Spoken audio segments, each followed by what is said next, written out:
And just like that, we are live, baby. Welcome to the Condor DM show. Tonight is an off script night, meaning there's no plans, no exact games I'm covering. Nothing. Nothing. Nothing at all. Just here. Here. Here and having fun.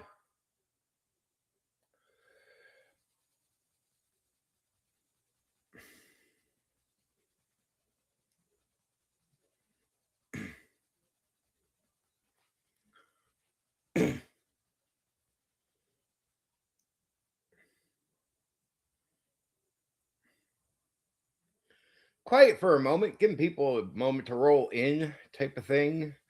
It's early. It's early. It's super early.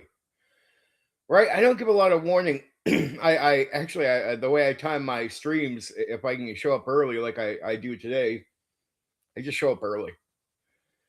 Like really, at 8 o'clock my time is usually my look. If I can't show up earlier, I'm going to be here then for sure. I prefer though to show up earlier, especially given that a lot of people that take part in my chat are people that their hours are very different. Like it's much later for them than it is for me. So it's early for me and probably early for many Americans that might show up around here or other Canadians, but it's not early for a lot of people that happen to take part in my chat, which are like people from Norway and the UK and Australia. So it's just different times for them. And since I'm so used to chatting with people from those parts of the world, uh, I get used to starting a little bit earlier so I can more comfortably chat with them longer, right? I'm an older guy, so a lot of my audience has like, kids, family, things going on. So we get as much time in as we can chatting, right?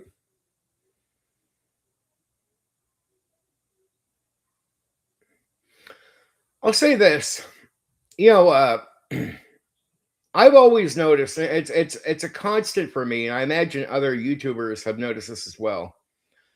Say you're someone who will do a critical video every so often, or say something critical every so often, but it's every so often. Like you could do a lot of content where it's not critical at all. Like the majority of my videos and my streams are all focused purely on gaming, right? Purely on gaming, right? The majority of my content is gaming advice, talking about games. That is not just a little bit. That's not even like it's not 7 out of 10 videos that I do gaming videos. It's like, you know, 98 videos out of 100 are gaming advice, focusing on games. But every so often, I'll do what personally, I call milk toast criticism of a part of the hobby I'm in, right? Like I'll do a little criticism. And I've noticed over the years that when you say things some people don't like, the way they take your content in is just there's a bias behind the way they view you. What I mean is, say I've done a critical video last week, and a month and a half ago I did another critical video on two separate things. But say I've done that, so say I'm criticizing the old school, and so like say uh, we'll say like say 3 weeks. 3 weeks ago I did a video, then 3 weeks later I'll do a video. Now, again, out of my videos, out of 100 videos I'll do, 98 will be gaming advice, talking about games, focus on games, right? That's just true for any regular viewer. They'll know that I was speaking the truth. But you get some people out here, when you say things they don't like, it's the way they take you in. I imagine a lot of other YouTubers have experienced this where I'll be like, okay, I know the type of content I'm doing and how much gaming content I'm doing. But I'll hear somebody from the old school that does not agree with the critical video I put out. And he'll say to me in the comment section, "You're always doing critical content. It's all you do." I'm like, okay, so there'll be like one video, then there'll be streams and like 10 or so videos between that where it's all gaming advice, no drama, no criticism, no nothing. And then I put out a critical video. It's just milquetoast compared to what a lot of other people do. My critical videos are not that bad. It's just people take them serious, so they don't pay attention to what I'm saying. It's really milquetoast compared to what a lot of other people say. But they'll say that I'm doing nothing but drama or critical videos. I'm like, well, dude, what about the other 10 videos that are gaming advice? What about the 5 streams or 6 streams between then and then that are all focused on different games? Like, I imagine other YouTubers have went through this where they have people that won't agree with what they say, but those people become very selective in the way they take you in. Like, I don't know. I mean, I have almost 800 videos, right, on this channel. 98% are pure gaming videos. I don't know how many times I've heard guys say, you do nothing but critical videos, nothing but dramatic videos. And I'm like, no, I don't. Like, maybe they're only coming to my channel when I do those videos, so that's the way they take it in. Or they're being deceitful, which is some cases I could believe that. Like, people just lying to make you be perceived as somebody who's bad. But I'm like, no. And then even when you look at my critical videos, like, I'll see other people out there in the hobby that will attack people that are individuals, do entire streams where they show people's videos, attack them, having a whole audience attack that person. And they'll do that week after week. Or there'll be somebody in the new school that will come after somebody in the old school and talk about their divorce, their life, how they assaulted people, all this type of insane stuff they'll say about each other. And these are very extreme attacks. Like, extreme attempts to destroy reputations of people. Very, very, very extreme. But I could tell the audience is very used to the extreme. I'll do a milquetoast critical video just about game master or game designers and how people are viewed in the hierarchy. Like, very milquetoast. But I mean, I think it's legit criticism. But people will react to my milquetoast criticism video in the most extreme way, why they are just completely nonchalant about people going to the extremes and attacking each other and trying to destroy other people's reputations. I'm just like, I'm not even talking about people that attack me. I'm talking about like just people that attack old school guys that will attack people in the new school guys that will attack people in the old school. Most extreme stuff you could ever imagine. Personal attacks, trying to destroy each other. I'll do milquetoast like, hey, AD&D 1E, raw and modules. And I mean, it's so milquetoast, what I'll call out when you compare it to what other people are doing, that I'm like, why am I getting this extreme reaction when I know the others are not? Right? Why am I getting a very extreme reaction from some people in the hobby? It's like my criticism is very milquetoast. And then, you know, I think I'm just used to it. And I imagine other YouTubers are just used to it, where no matter what you do in content, even if 98% of your videos are all, say, gaming like mine are, where I'll put out a critical video, then I'll put out a bunch of content that is just focused on games and talking about gaming. And then I'll put out another, like, you know, there's a gap of time, then I put out another critical video, say on the same subject, or it's coming at it from a different point of view. I'll hear, you do nothing but that. But I'm like, well, what about the 10 videos that I just did recently about gaming advice? What about the 5 or 6 streams where I'm doing nothing but focusing on covering overviews on games? Like, are you guys? I'm like, I get it. So I get it. Some people are being deceitful and trying to paint you a certain way. Some people just choose to see you a certain way. Like, they are very just so selective in how they take you in, that I'm just like, I remember I used to do a lot of videos on second edition AD&D. A ton, actually, quite a few. I had a whole playlist set for them, but I separated some of that recently. And, you know, becoming monetized, I'm adjusting, and maybe I'll go do some content, but I got a lot of second edition content on the channel. A lot. I used to get guys that would be so selective in their viewing of my content that, say, I did a critical video about say last month, and then about a month and a half later, or even say 3 weeks later, I do another critical video. But I've already done, like, say 40, 50 second edition AD&D videos. I'll hear guys say, man, it'd be nice if you give up the critical videos and actually do some like second edition AD&D videos.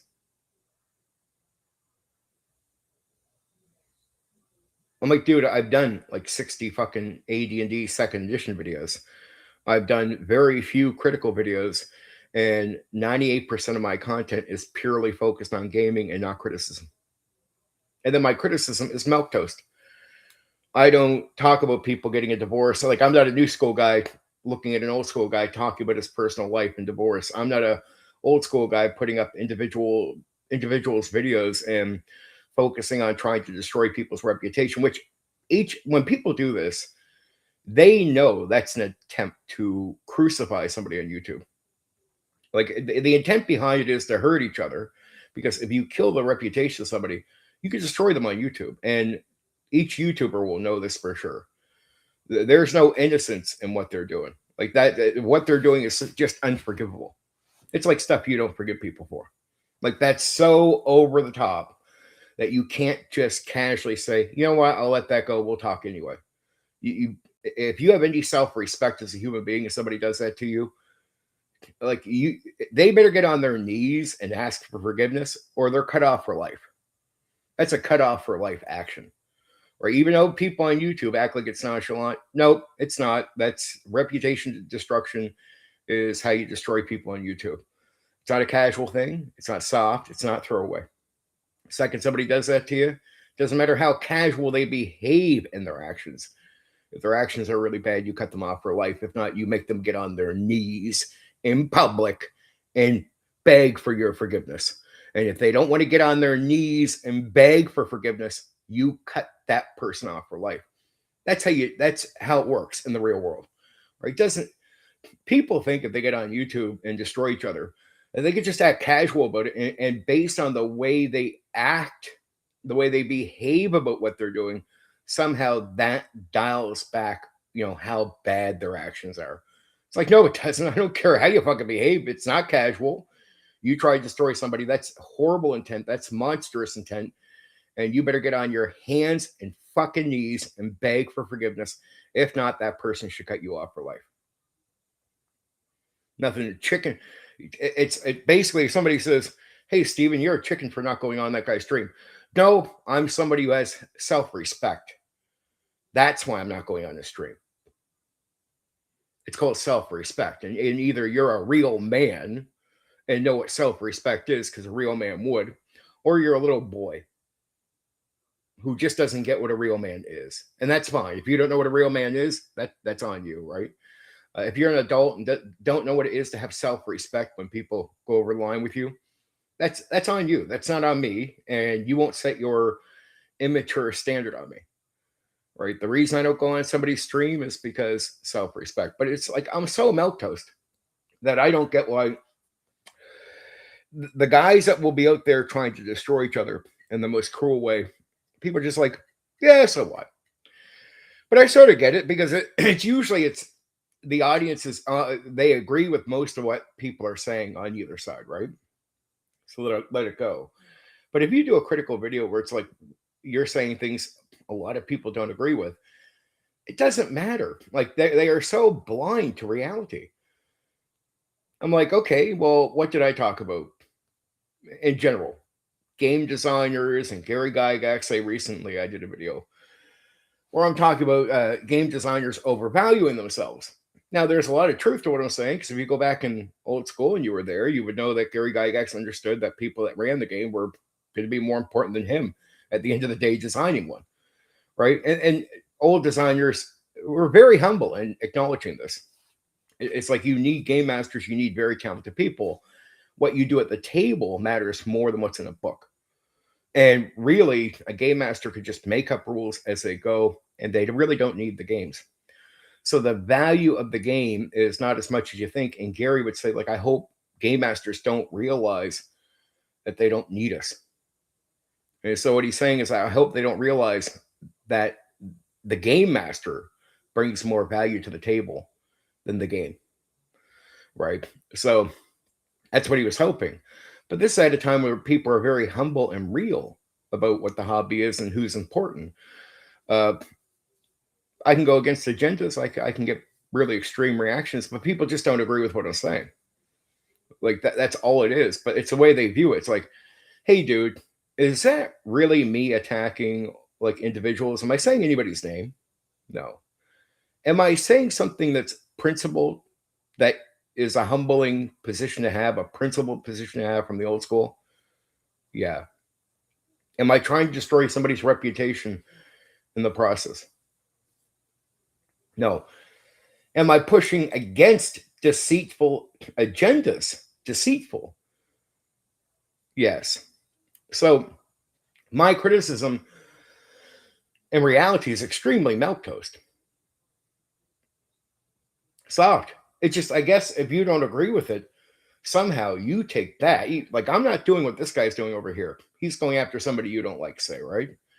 And he's attacking his reputation and trying to destroy that human being on YouTube, destroy his work, destroy everything he's done. But you agree with, like, you don't like the guy. So even though this guy over here is doing something extreme, here you are. And then you'll come get really mad at me about being dramatic, even though I'm doing something extremely milquetoast. And you act like what I'm doing is more extreme than the actual extreme thing being done. It's like trying to tell people, I'm not the problem here. It is your biased thinking. You have a biased mindset when you're judging what I'm doing. And so I tell people that talk like that in the audience, that's on you, dude. I'm not the person with the problem. I'm very milquetoast. And it's okay to criticize parts of the hobby. Criticism has never hurt anybody.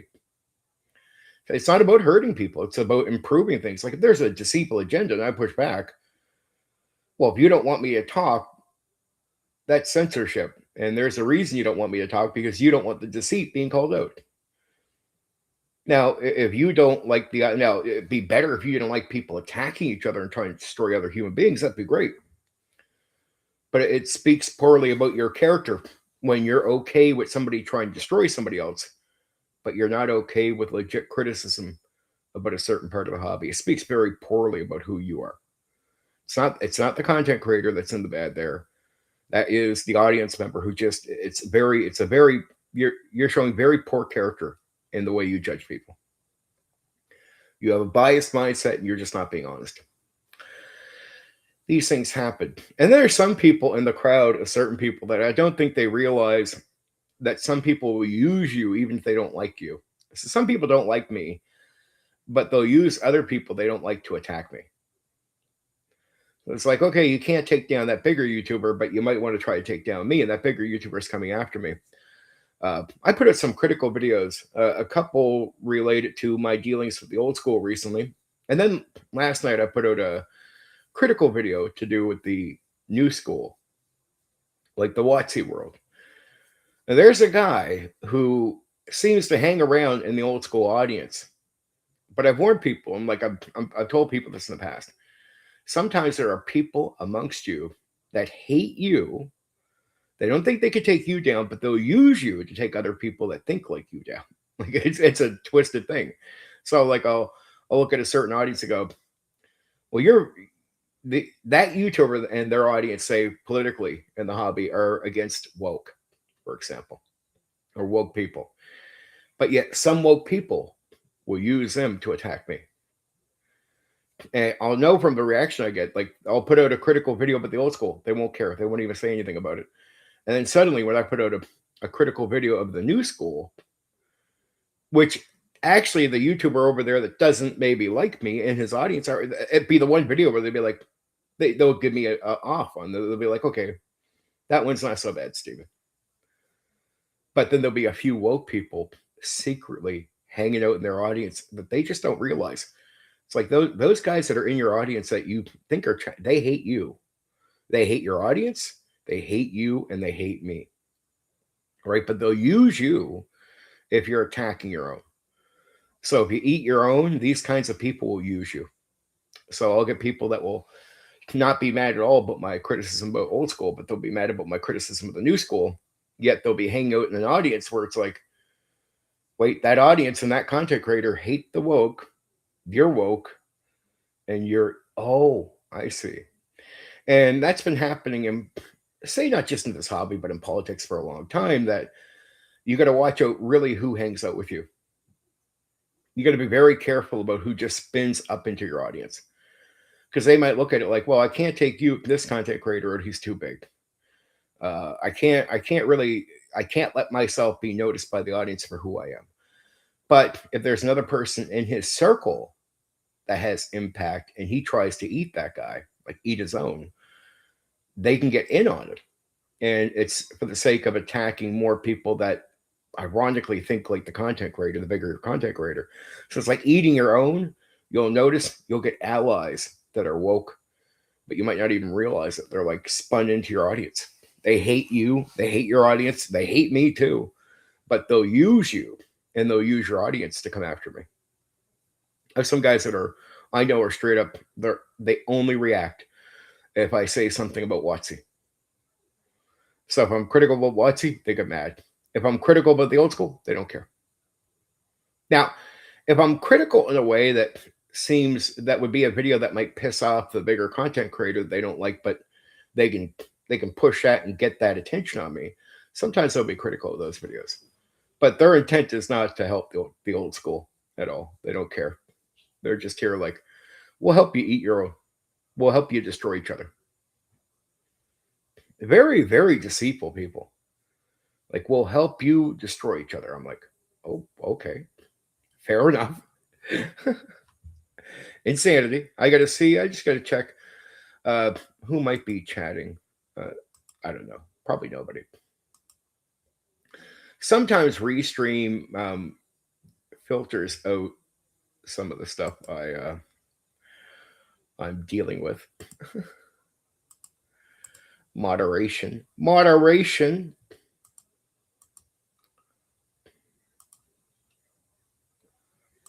Okay, you go away for a second. Thank you. Go to live. Give me a second here, folks. Like, I'm here, but I'm looking at something. Looking. It's like, who's mad at me today? So far, good. So far, good. So far.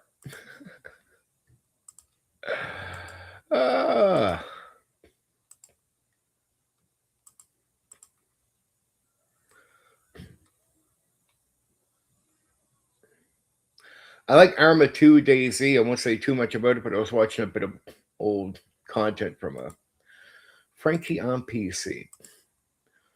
That was good. It was good. I like watching. I don't repeat watch a lot of things, but oh, good. Just checking it out. Good stuff.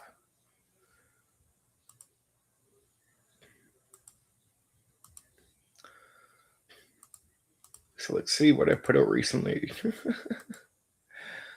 You might notice that I put up a few edit members only pieces of content. And I did that on purpose.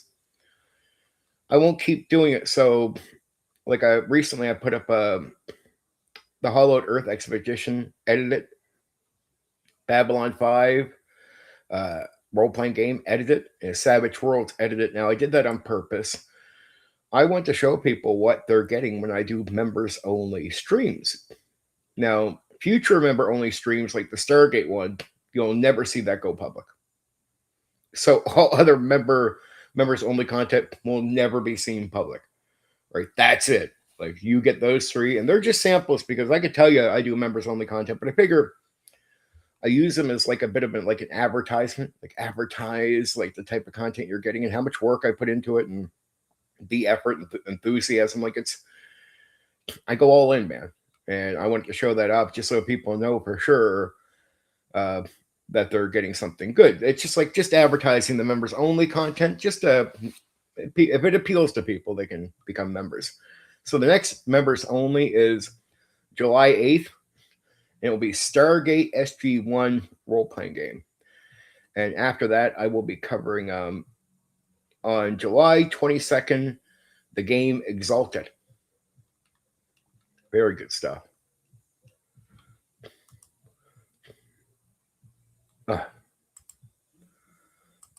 So there. Yeah. Let's just have a look at the videos I've done recently, which are a few. Which are a few. A few. So I did that designer overvalue thing just because you want to know what? I get tired. I won't lie to you guys. It's not always to try to be completely negative, but I do get tired about how often I hear old school game designers out there. It's like you ever get sick of hearing something repeated from just different guys where you know it's not them directly saying they're better than other people, but I get tired of hearing people imply there. It's like they describe that they are better than everybody else in the hobby.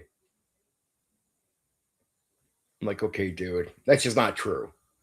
So if you if you guys want to keep doing this, all separate guys, all these OSR old school designers want to keep implying that you're better than other people, I'm going to tell the truth and humble you sooner or later. Like, keep going on, keep implying it, keep implying that you're better than other people because it's at first it's cute, like haha, they're insecure. It is insecurity. If you have to keep telling people, even if it's not direct, but you got to keep implying that you're better than other people, you're insecure. Like, it just tells me you're a very weak human being, very poor character. Uh, but if you keep doing it, at a certain point, I might just come out and go, okay, I got to tell the truth. You're not that important at all. I got to remind people the facts. Like, the fact is, you're not that important. You're not that important to the hobby. Most ideas have already been created, and game masters don't need you at the table in reality. And we've known that since it was openly announced by one of the most legendary people in the hobby. You don't could agree with everything Gary's ever said, nor do I. But Gary Gygax understood it very well. It's like, we always hope the game master, and not so many words, he would say, they always hope that the game master doesn't realize that they don't need the rules from, like, say, D&D to run a game. Now, I've known that forever because I actually got, at one point I came to my people in my family, asked them to join a game. I had a book thrown at me, a D&D game. Before that, I was introduced in a sort of freestyle style. My buddy John asked me if I wanted to try role playing. I said, "What, the D&D game?" Before I had even had a chance to ask to join the game. He said, "No, we'll just I'll run the game." I was like, "Oh, we'll just use a D6." Like, no rules, no nothing. Got me to make a character. Oh, want to make a wizard with a spell? Okay. My friend Jeff wanted to make a warrior and have a weapon. Okay. No game rules. Man, the game he ran with no rules, just making it up as he went casually, was amazing. Was amazing. And he proved to me straight out of the gate that Gary Gygax isn't even slightly wrong. With a great game master, you do not need a tabletop role playing game. They can simply make up rules as they go, like breathing air. And when you get a talented person running the game, it just makes the designers very low on the importance in the hierarchy. And so that's why Gary understood, and many people understood, that when it comes to a hierarchy, which does exist in a hobby, the top person is not a company, not a game designer. It's not even the player, sadly. It really is just the game master. And without the PlayStation, it doesn't even matter if you have the game or not. Right? It makes that person the core, because the hobby is about what you do at the table, not about what you sell to people who want to play a game at a table. Right? And once you understand the value is what happens at the table and the experience, how important that experience is, you realize, yeah, the game master is the key to that entire thing. And so that's why I did that video. But, like, just, you guys should be more humble. I liked old school because when I came in, designers respected the reality they were in, that they understood that they were not the most important piece of the hobby.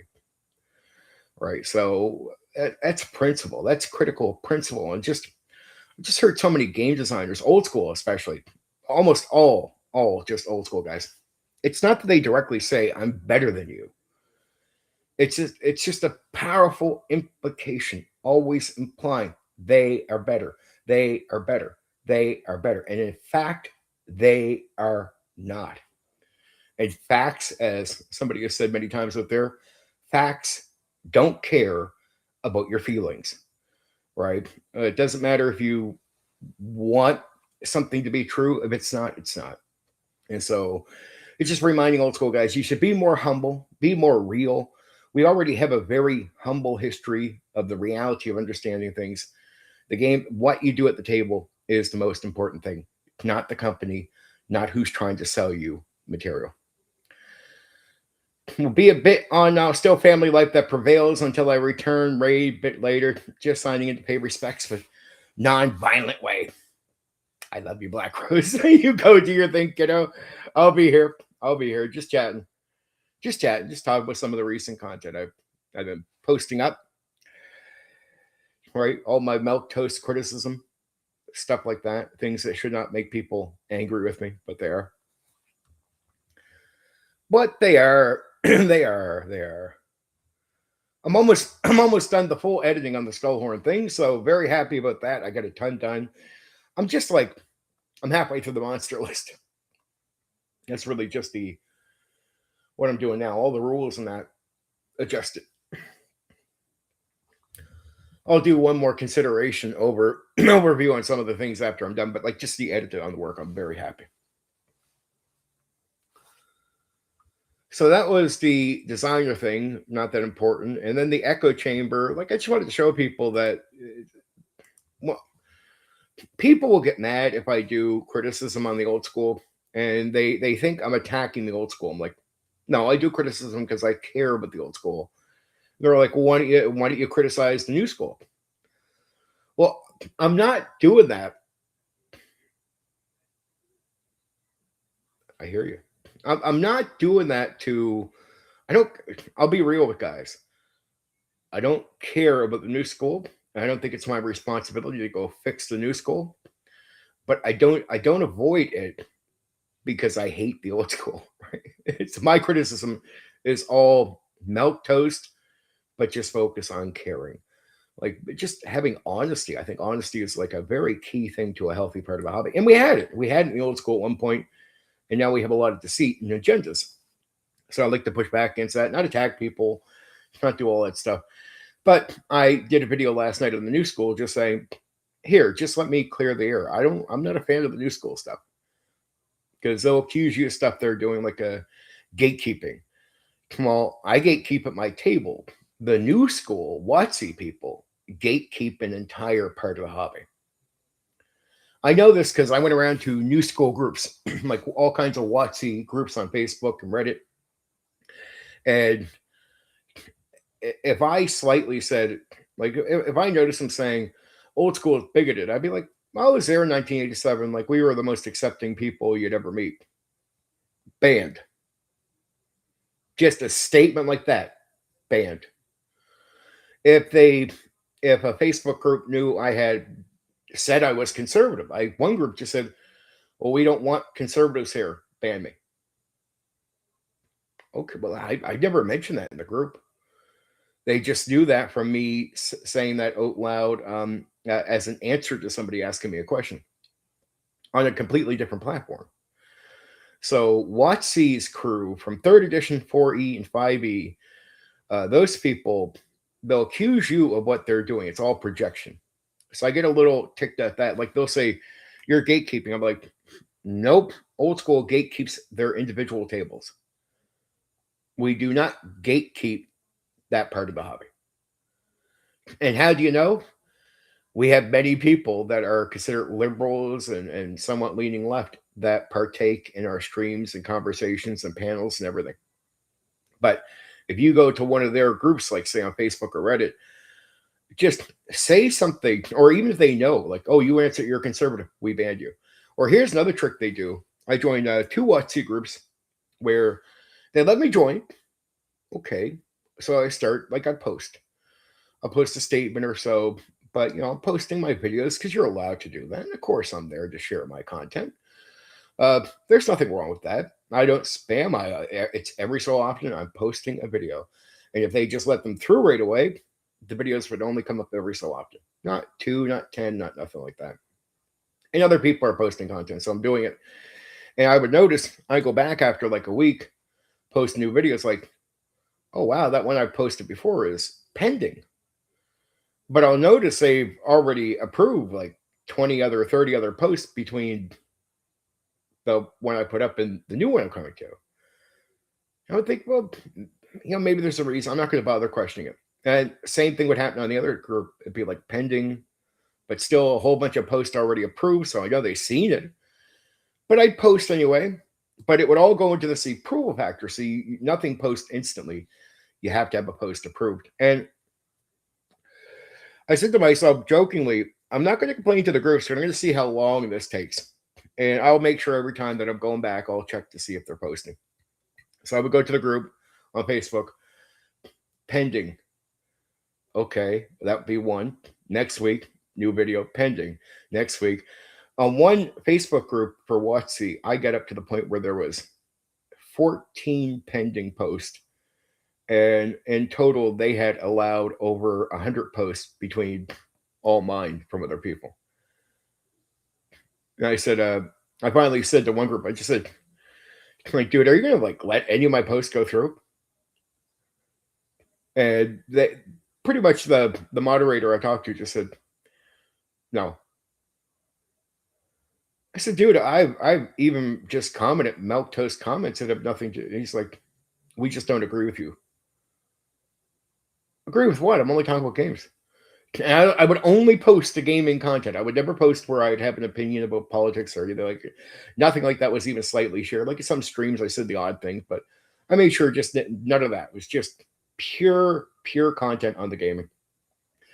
It's because I've been, say, on another platform on X or something and said I'm a conservative or showed a conservative view. So going over to Facebook, both groups somehow know this about me, even though I'm supposed to be a nobody. They know this about me, and they have it pending 10. So I just left the groups. I just got tired of it. Now, some groups, what they would do is they would pen anything. They would not approve anything they thought was against agendas. So just like the old school, the new school has deceitful agendas. And if I put something up that seems to go against an agenda, very, very milquetoast stuff, but it's still just me talking about a game. I'm just giving my opinion on Flow, my Flow video about getting 8-hour to 2-hour sessions. Now, no new school person should take that as an attack. You go listen to the video. There's no attack on anyone. It's just saying, here's why we get 8-hour sessions, and it's not to compete with what you're doing or to say you can't keep doing 2-hour sessions, but here's why your session is tedious, and here's why our 8-hour session wasn't tedious, and that it's that lack of tedious that made us comfortable with playing the 8 hours. So I'm just trying to, because a lot of new school people think their 2 to 3 hour sessions that are tedious, that's what we're going through for 8 hours. I'm like, no. If we went through that same experience back in the old school, we would never have played 8-hour sessions. We're going through something completely different, having a different experience. So that's the point of that video, was to explain flow, right? And some people are insulted because, look, it's true. The new school does a lot by the book. Raw rules as written for people that don't have that much talent for running the game. So when I talk about performance or timing, a lot of guys that run, say, WotC D&D aren't good at that stuff. It's got to be real, right? And this is why some of the AD&D 1E raw module guys get mad at me, because they know they have the same issues, right? They're not that talented. They're not that skilled at performance or timing or anything, right? Some guys out there are good at doing voices for an NPC, but still suck at running the game in general. A lot of guys out there that can do that. There's also players out there that suck, I hate to say it, that can do really great voice acting, but suck at playing the game, really, and they don't improve. But you get a lot of these guys out there that don't like me pointing out that old school, if you look at a lot of the games, expects the talented person to be running the game. It's what the designer expects. And so performance becomes a big issue. Performance. And when you get performance, you get a comfortable 8-hour sessions if you're focusing and going through flow, right? A lot of WotC guys can't do that. That's why they blocked that video. I could not get it. I used to be, not just on those two, but that video. See, I was on probably 5 other groups that are WotC where they would approve videos every so often. Not all. I still had fucking back pending videos where it was up to 8. on most of them, but they let a few through, through, right? I got to the flow video. I'm like, guy, why is that not going up? Because I said, I want the new school to hear about why we did 8-hour and 2-hour sessions. And the mod tells me straight out, he goes, Steven, I suck at doing that, and I don't want people to know about this. I was like, are you being real?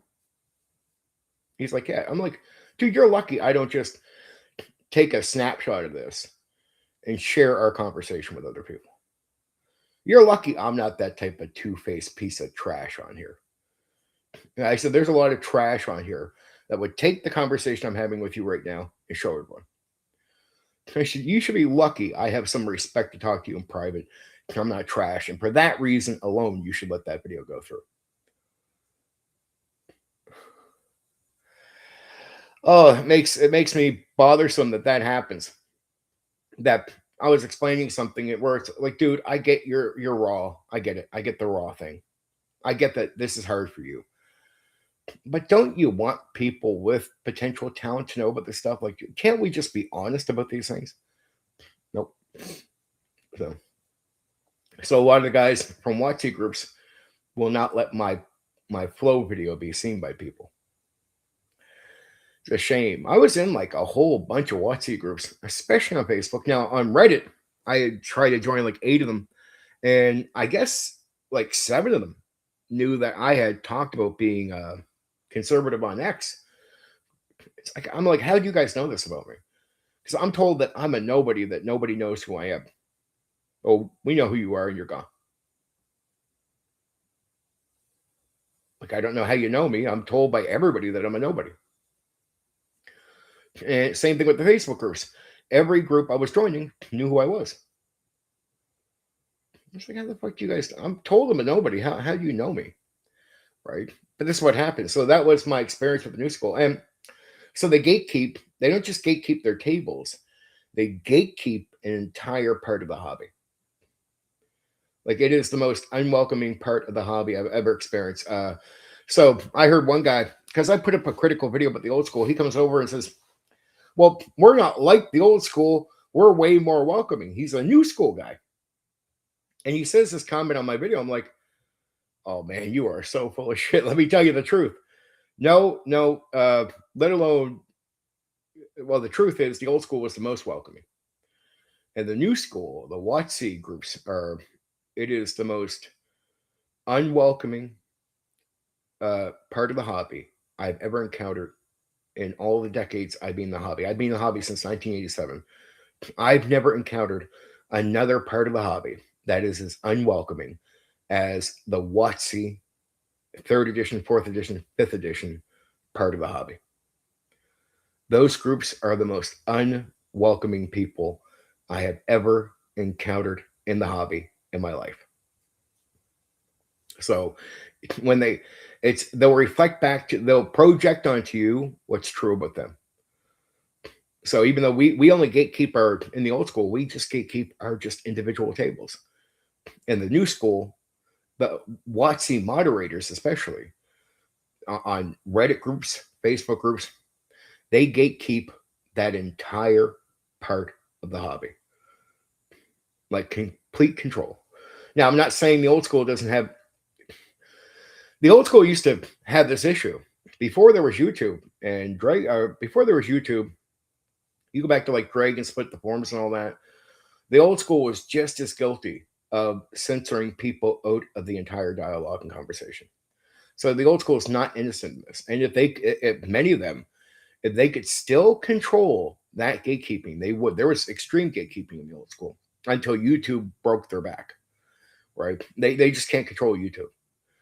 Like, they can keep me off of forum, the old school can. They can't keep me off of YouTube, right? Though they've tried.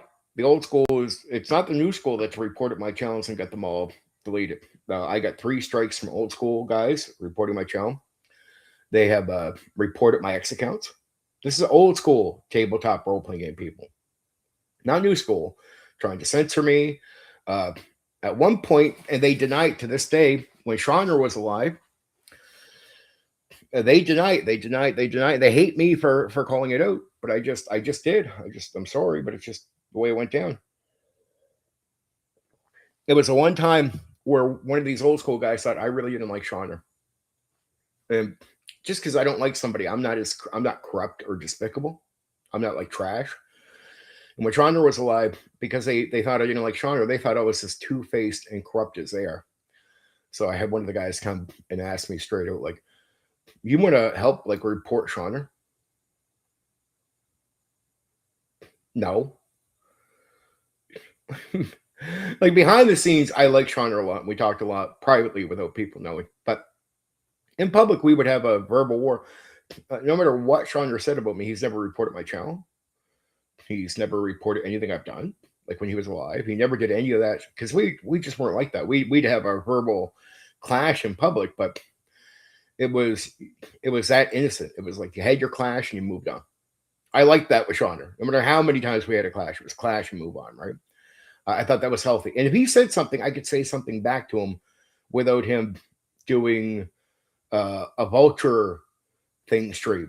Like he wouldn't be such an insecure little fucking twat, like some of the guys out here that show poor character or act like children. He was still a man in the process, and I like the fact that I was still dealing with a real man and not a child. So we could have our back and forth without it turning into Vultureverse, if you get what I'm saying. Like it just wouldn't turn into that because he wasn't like a child. Pop into a stream, Miles. Yes, pop. It's nice to pop, eh? One of my new school guys, but actually one of the good ones. Like a lot of good new school people. I hope new school people don't misunderstand my video last night when I say they're the most unwelcome part of the hobby. It's not like, I mean, everybody in the new school is bad. But that part of the hobby where you can communicate in the groups, the Facebook groups, the Reddit groups, they're all modded by people. I mean, pretty much almost 100% of them. And even the Discord groups too are all modded by people that gatekeep the entire part of the hobby of new school. Right? They and then they'll say that the old school is gatekeeping. That's what I was saying to people earlier here. They'll say the old school is gatekeeping, but yet every old school guy keeps saying we only gatekeep our individual tables. And that's true. That's all we do.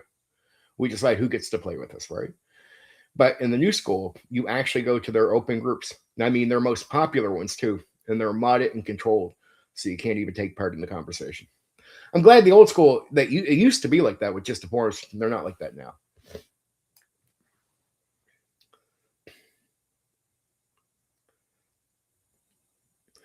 I tried to suggest adding food tokens.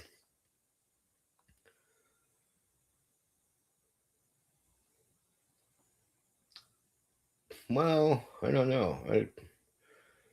I don't play with tokens.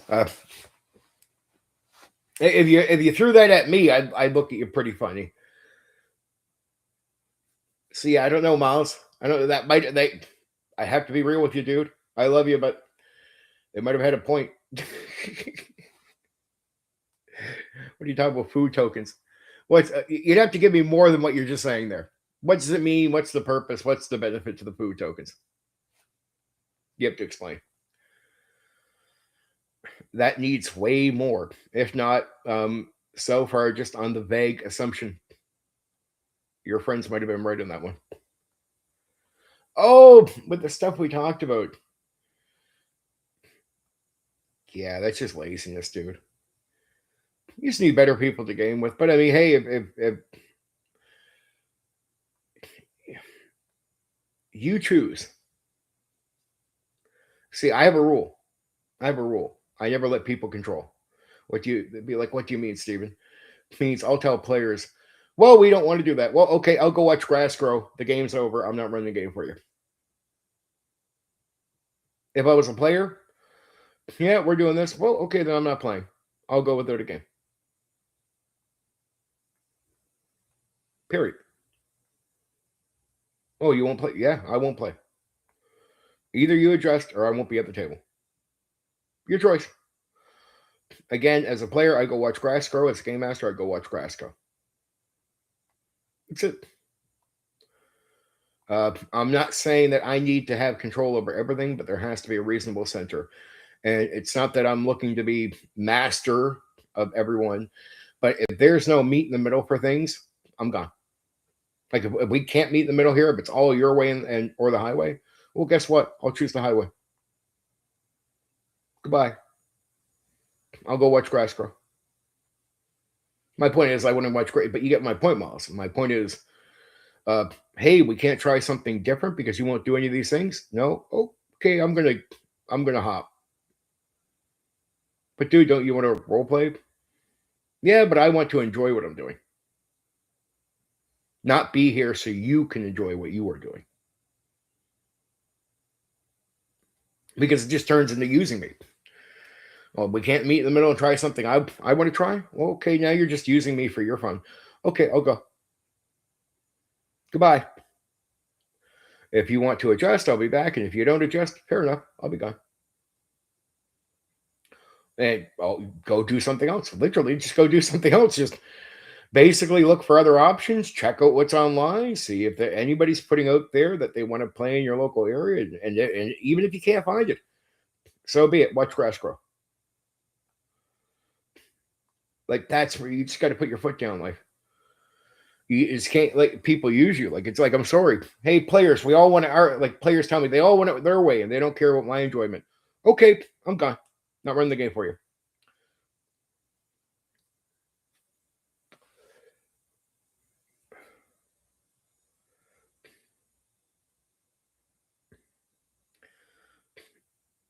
That's if you enjoy it, that's different. And if you're asking to add something, it has to be a reasonable meet in the middle. Like if you're doing 3 sessions for a run, well then you're just asking. That's dumb. It's dumb, my dude. But if you're saying, hey guys, could we could we try a 20 session campaign old school? But that means we would have to track resources a bit.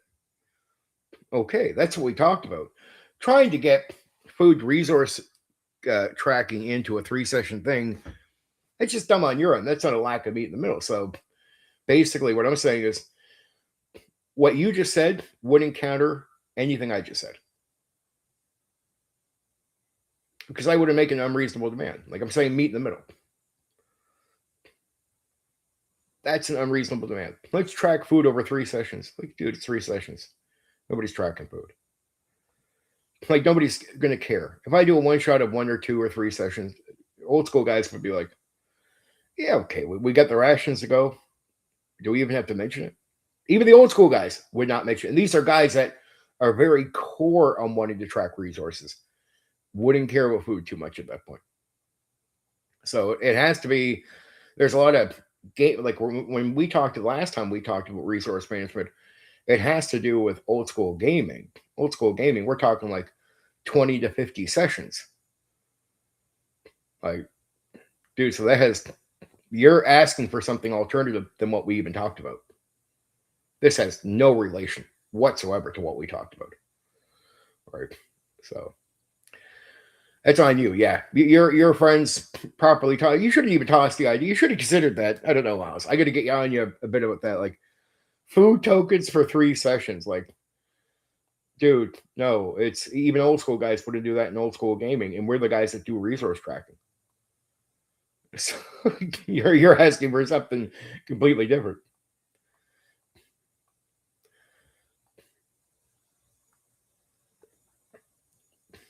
Well, then it's on you, dude. Like, look, if you want to bend the knee and you're still going to have fun, I guess that's good enough for you. But just understand when you don't set a standard, you'll never get what you want. Like, even under conditions that I could still have a little bit of fun, I'll back off things just to set standards. It's having principles. And if you have none, like, that's not something you brag about. That's a weakness of character. All right. I'm sorry. Like, there's a certain point where I'll be like, hey, we're going to play a longer campaign. Well, this matters to me. Yeah, like if you're doing 20 sessions, like resource management matters, but not so much in new school, right? So I wouldn't even pitch it for that. Like they have their system. I'd still be like, guys, I'd like to try old school, but we really can't do it without this. It's just the people look. The only way your friends will adjust is when you make a move. And Miles, you got to understand that in life. Understand that you'll be okay with losing this one, but that means you'll lose a lot of other ones because of it. So it's never going to be a good time, and you can always excuse giving up a stance. But that means people will walk on you. And when it finally does matter later, because you have not set any type of standard with people, you will lose. No matter what you do, you will lose. Like, so you need to establish stuff sooner. You got to do that, dude. It can sound strenuous and even uncomfortable, but it's the difference between people meeting you in the middle and not. The food token thing, I don't know. I still think that's not the way you do it. I still just want to get people comfortable with tracking stuff. Like, just, it's so lazy. It's so lazy. When you think about what you need to do to track it, the overwhelming, it's a glorified, it's like glorifying stupidity. It's so lazy that I'm just like, guys, like, what are we doing here? Let's just go play checkers. Because you're turning what should be a chess game into a very mediocre, brain drooling fucking checkers game. Like, sorry, I just want to have a little bit, like, it's like, man, at a certain point you should be able to demand, I just want like a little bit slight more from you guys. Like, tracking resources is so easy. Like, look, you have for tracking anything in the game, if you want to know how hard it can be, go to Space Opera. There's a game called Space Opera, old game called Space Opera. If you want tracking, people don't want to do this is where you'll find it. Go try to mostly do space stuff in Space Opera. That's the type of tracking where you'll be fucking adjusting things every 15, 20 minutes. That's the type of tracking that destroys players. Tracking in the fucking game. Man, you're lucky. It depends on how much you scratch out. Like, if it's like you could travel a week during a session, it's like a fucking, say, an 8-hour session. Maybe once or twice, you have to scratch off like, oh, I had this many rations, X, down to this. And then after 5 hours, one more time. Check number. That's it. And when you realize it's like breathing air, and somebody says, man, I find doing a little line through a number and putting a new one up, taking 2 off of 5, like scratching out 5 and putting 3. That's a lot of work, dude. Had to do it once during an 8-hour session. I don't want to have to do that type of work. What? What kind of fucking useless, lazy fuck are you?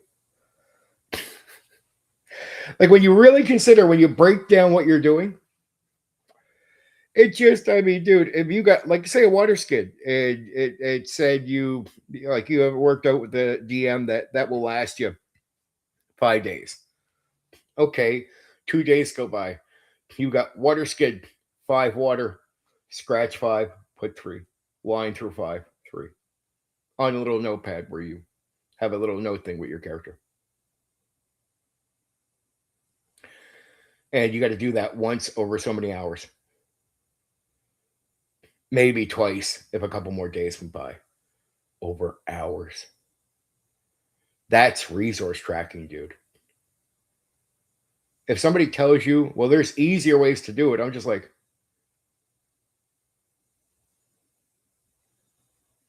you need it to be easier than that? That's the strenuous? Because that's what they're complaining about. That's what you're doing in old school. That's what the new school guys are complaining. That what I just described to you, Miles, is what they call too much work.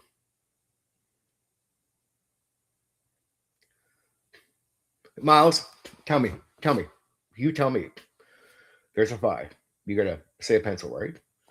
Line 3. How much time did that take up?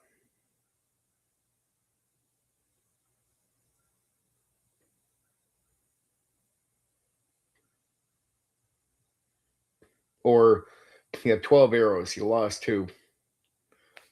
12, 10.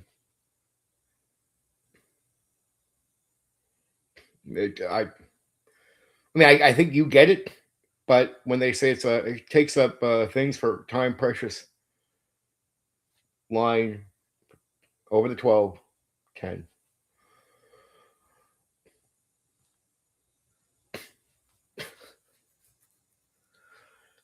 Tell me, if they find 10 gold pieces, do they at least write down that they found 10 gold pieces?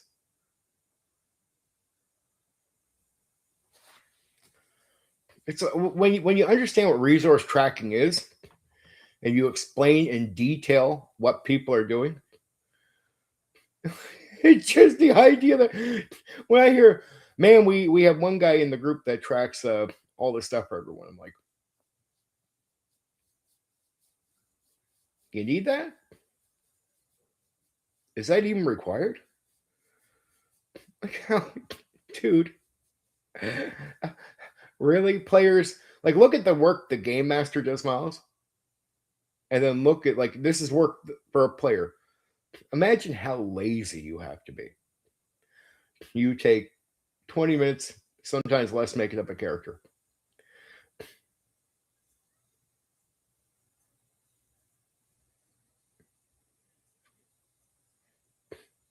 No, it's outdated.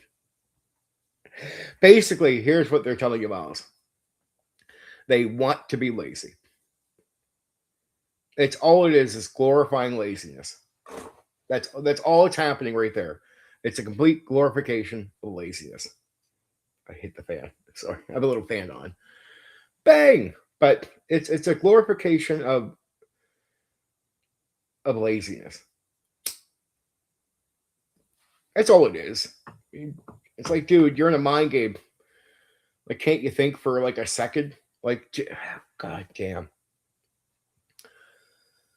It's a shame where I can't, like, the group I came into the hobby with were fucking elite thinking hobbyists. Now,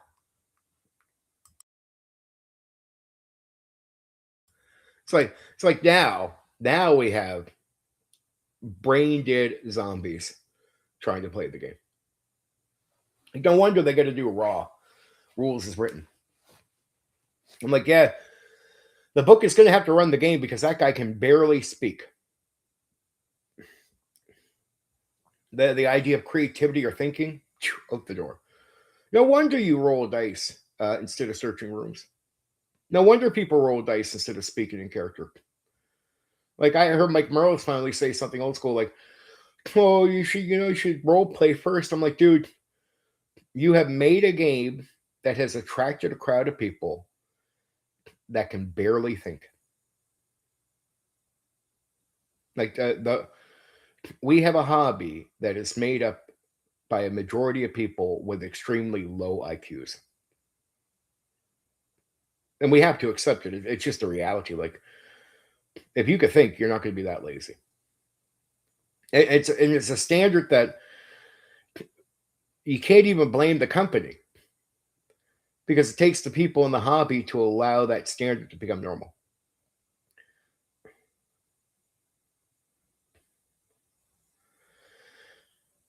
That was made, having hunger is just a net negative with no additional bonuses. Yep. It's called a challenge.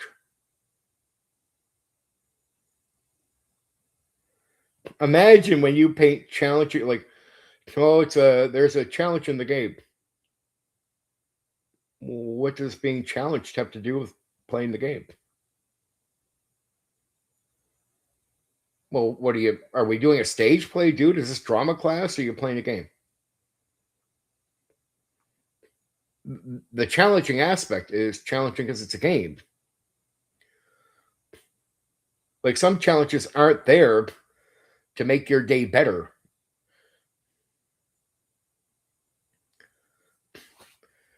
Yeah, but what's fun? Repetitive fighting? I guarantee I could look at his session and just go, like, what you guys call fun, Miles. If I introduced you to a real session, you'd realize right away, holy fuck. Okay, I didn't know I was playing the game at the top of the molehill. Because it's guys like, I feel bad for certain people in this hobby where mediocrity is the only thing they're used to the extreme level that they think their very mediocre experience is actually good. They have nothing to compare it to. And this is why it sort of hurt me when I entered the hobby. I get in with a great game master that right away introduced me to a game at the top of the mountain. And it poisoned me. It fucked me up because it made it almost impossible for me to find a game master I liked afterwards. It was being at the high right away. Here's the problem for a guy like you, Miles, and I'm not picking, but you're playing at the top of a very tiny molehill, right? You don't even know what it's like. You have no idea what it's like to be even. You're not a 1% up the mountain. You have no idea what it's like to game at the top of the mountain. And if I let you experience it, it would blow your mind. And could you understand the top of the mountain from watching it? No, you can't. The top of the mountain is for about. Remember, the game is not for the onlooker. The game is for the participant, right? And there is no way, because I can show you guys that have had some of the greatest nights in the world. If you watch them on the outside, it could look weird. But for you to be the participant and in your mind, like in and leaning forward and only speaking when you need to, so you're not worried about the onlooker to entertain him, but it's all about your participation, your imagination, and how lost you are in your mind. You realize right away, I feel bad for people that get stuck at the top of a molehill because they don't even know there's a mountain. They don't know they're let alone they don't know there's a top of the mountain. They don't even know a mountain exists in most cases. Well, if I'm breaking it down, all of our sessions turn into role playing for like an hour and a half and another hour of combat. And most of the role playing is probably not challenging. So it's just and role playing to you is not even role playing. You're speaking a bit in character, going through a town or something, meaningless stuff, and then you play for an hour. Oh my. Oh my, what a mediocre experience. What an extremely, extremely, extremely, extremely, extremely mediocre experience. That is. You ever see that movie? I think it's like a Idiocracy or something like that. Well, if they were trying to play D&D, they would be doing what you're doing. That would be D&D to them. It's what you're actually doing. You're in the Idiocracy movie already, dude. Like your sessions are part of that movie. Like that's you. You're in it. You're deep in it. You have no idea. And it's not your fault, Miles. I don't blame you. You're just a young guy that doesn't know there's better. Oh my. And I'm sorry to say, dude, I can't even show you better from the outside because you would never understand it. Because better is not, it's about the participant and not about, like, say, Matt Mercer and his group. There's a lot of times I guarantee they're not having that much fun, but it looks like they are, but they're performing for you. The person who's deep into their imagination will be in that with the other people. Everybody will understand what's going on, but I've seen sessions where I know the players are having the best time of their fucking life. And I stop and just look at it like, given that we do these actual plays, I'm like, say to myself during the session, I know these guys are fucking having the best time of their life. Somebody was watching this. This looks pretty boring. Now, I know how to watch a session, and even if it would look not so exciting to you, I would know the players are having a great time. You might not, because there's a reason they're going to be quiet for periods of time, because they're thinking. There's a reason when they speak, it's going to be important, but it's playing into an imagination and a picture in their head. You can't see it in your mind because you're the onlooker. You're not participating. It's not going to be in your mind. The other players will get what's being said. The game master will get what's being said. They'll all be entertained by it, but it's all about participation. I used to say to people, if you see a real great session, most of the time, it will probably look very unappealing to the onlooker, like extremely unappealing, but it will be the best session any participant could ever be in. Like a player. Or so the ideal actual plays, a lot of them are people performing for you, and it's less about playing a game where they enjoy it. That's why some people talk about the stress of doing actual plays. Stress and quit. I'm like, You don't say that about a game. You say that if you're stressed from performing for people and you're not having a lot of fun. That's why you hear a lot of these guys that are doing actual plays that get an audience. They say it's stressful sometimes. Like, but how? If you're like, that's not the way it would come across if you're playing a game. You would just be enjoying yourself. The only reason you would be stressed is if you're performing for an audience and your enjoyment is almost non-existent, if not it's secondary. And you get a lot of this sort of secondary, right? It's there's a lot less meaning in the entire thing, right? Okay, okay. Give me a second, folks. I'll be right back. Give me a timeout. Be right back.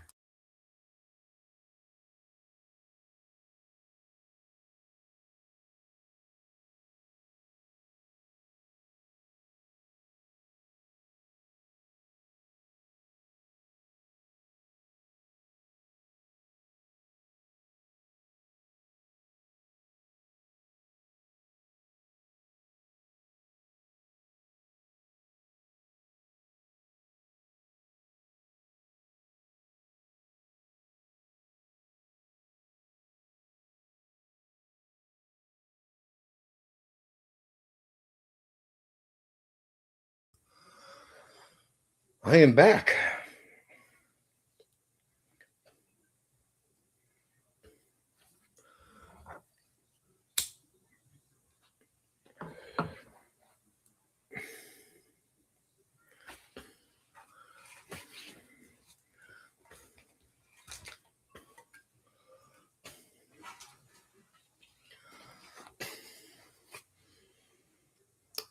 Mango Loco.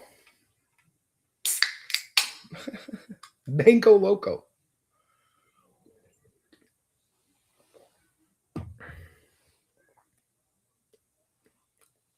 Yummy.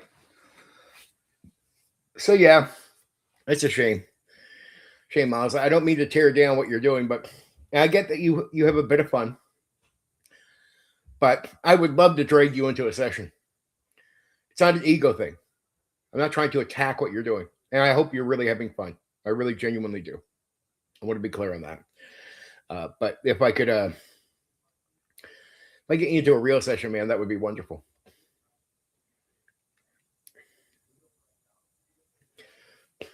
Such a general question. When you're running D&D, what's in your mind? Well, the homebrew is like my Skullhorn setting that I use now for Neo TTRPG System, but I've also used it for second edition for a lot of years. I developed it from Sandbox Gaming. I started Skullhorn started as a town. Now it wasn't called Skullhorn, but the setting starts as a town, a random town, a medieval fantasy world, and I just have a town with a name, and I sandbox the adventure. So we did one adventure there. Well, not even adventure, like just players playing in the world, doing what they want to do, and I react. That develops into what you would call an adventure, right? But it's all they're choosing and me just reacting. And then developing between sessions what I've improvised in, what they've chosen to do, and developing that to the point where by the end of it, you would say that's an adventure, but it's all just players freely doing what they want. But over what they're doing, I develop the town to start the game, what I need of it. Then I start adding things like, oh, they're going to go to a forest, so I got to start detailing what the forest is going to be a bit more, giving names to things. And then after developing all that stuff as related to the adventure, we do another start with new characters in the same place. Okay, so I got to develop more. And then just after 10 years of playing that, it now the place has multiple locations, multiple islands, gods, all developed for different campaigns, for different things they're doing. And I played tons of multiple campaigns in it, but all slowly developed. That's all homebrewing. Sandbox is homebrewing. Sandbox is pure homebrewing. Like it's all, when you say homebrewing, now that's on making adventures in the setting. What about homebrewing like rules? Like The coolest homebrewing is just getting rid of things I thought would slow down the combat. Starting to realize the illusion of real is better than real. What do I mean? So you can simulate real by trying to have rules simulate it. But I always said to myself, well, does it feel real in the game? So I remember trying to game early a TTRPG that used guns. And you would have to do multiple rolls every time you were doing a shot. And I said to myself, in gameplay, given what I know shooting guns, say in video games or even in real life, in gameplay, given the pace of it, the amount of dice rolls you got to do, does it feel like I'm shooting a gun in the game? No. But are the rules properly related to reality? Is it simulating reality? Well, the rules, if you cut them down, they are answering to the reality of shooting a gun in real life. But the experience is not feeling like you're really shooting a gun. So I said to myself, I had a eureka moment where I finally realized I could change the rules for guns, and I did for my game. So I brought guns into the AD&D second edition game. And I said to myself, I'm going to simplify this. I'm going to do it where I'm not worried about the perfect simulation of reality, even though I'll sort of have something that sort of answers to some things, but simplify it.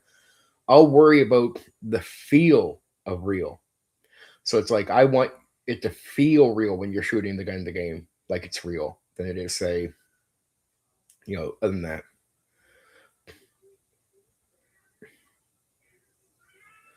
I'm talking about rules here. It's say the gun rules.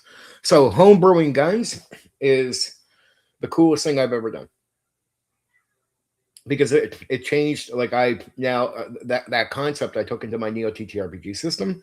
So in my medieval fantasy thing, I have guns like a rifle, shotgun, and pistol. But I also have Invasion, which is like a 90s apocalyptic game. And it has all kinds of guns in it because the guns work so well that my guns work as well as, like, say, I like first-person shooter games like Daisy and Rust.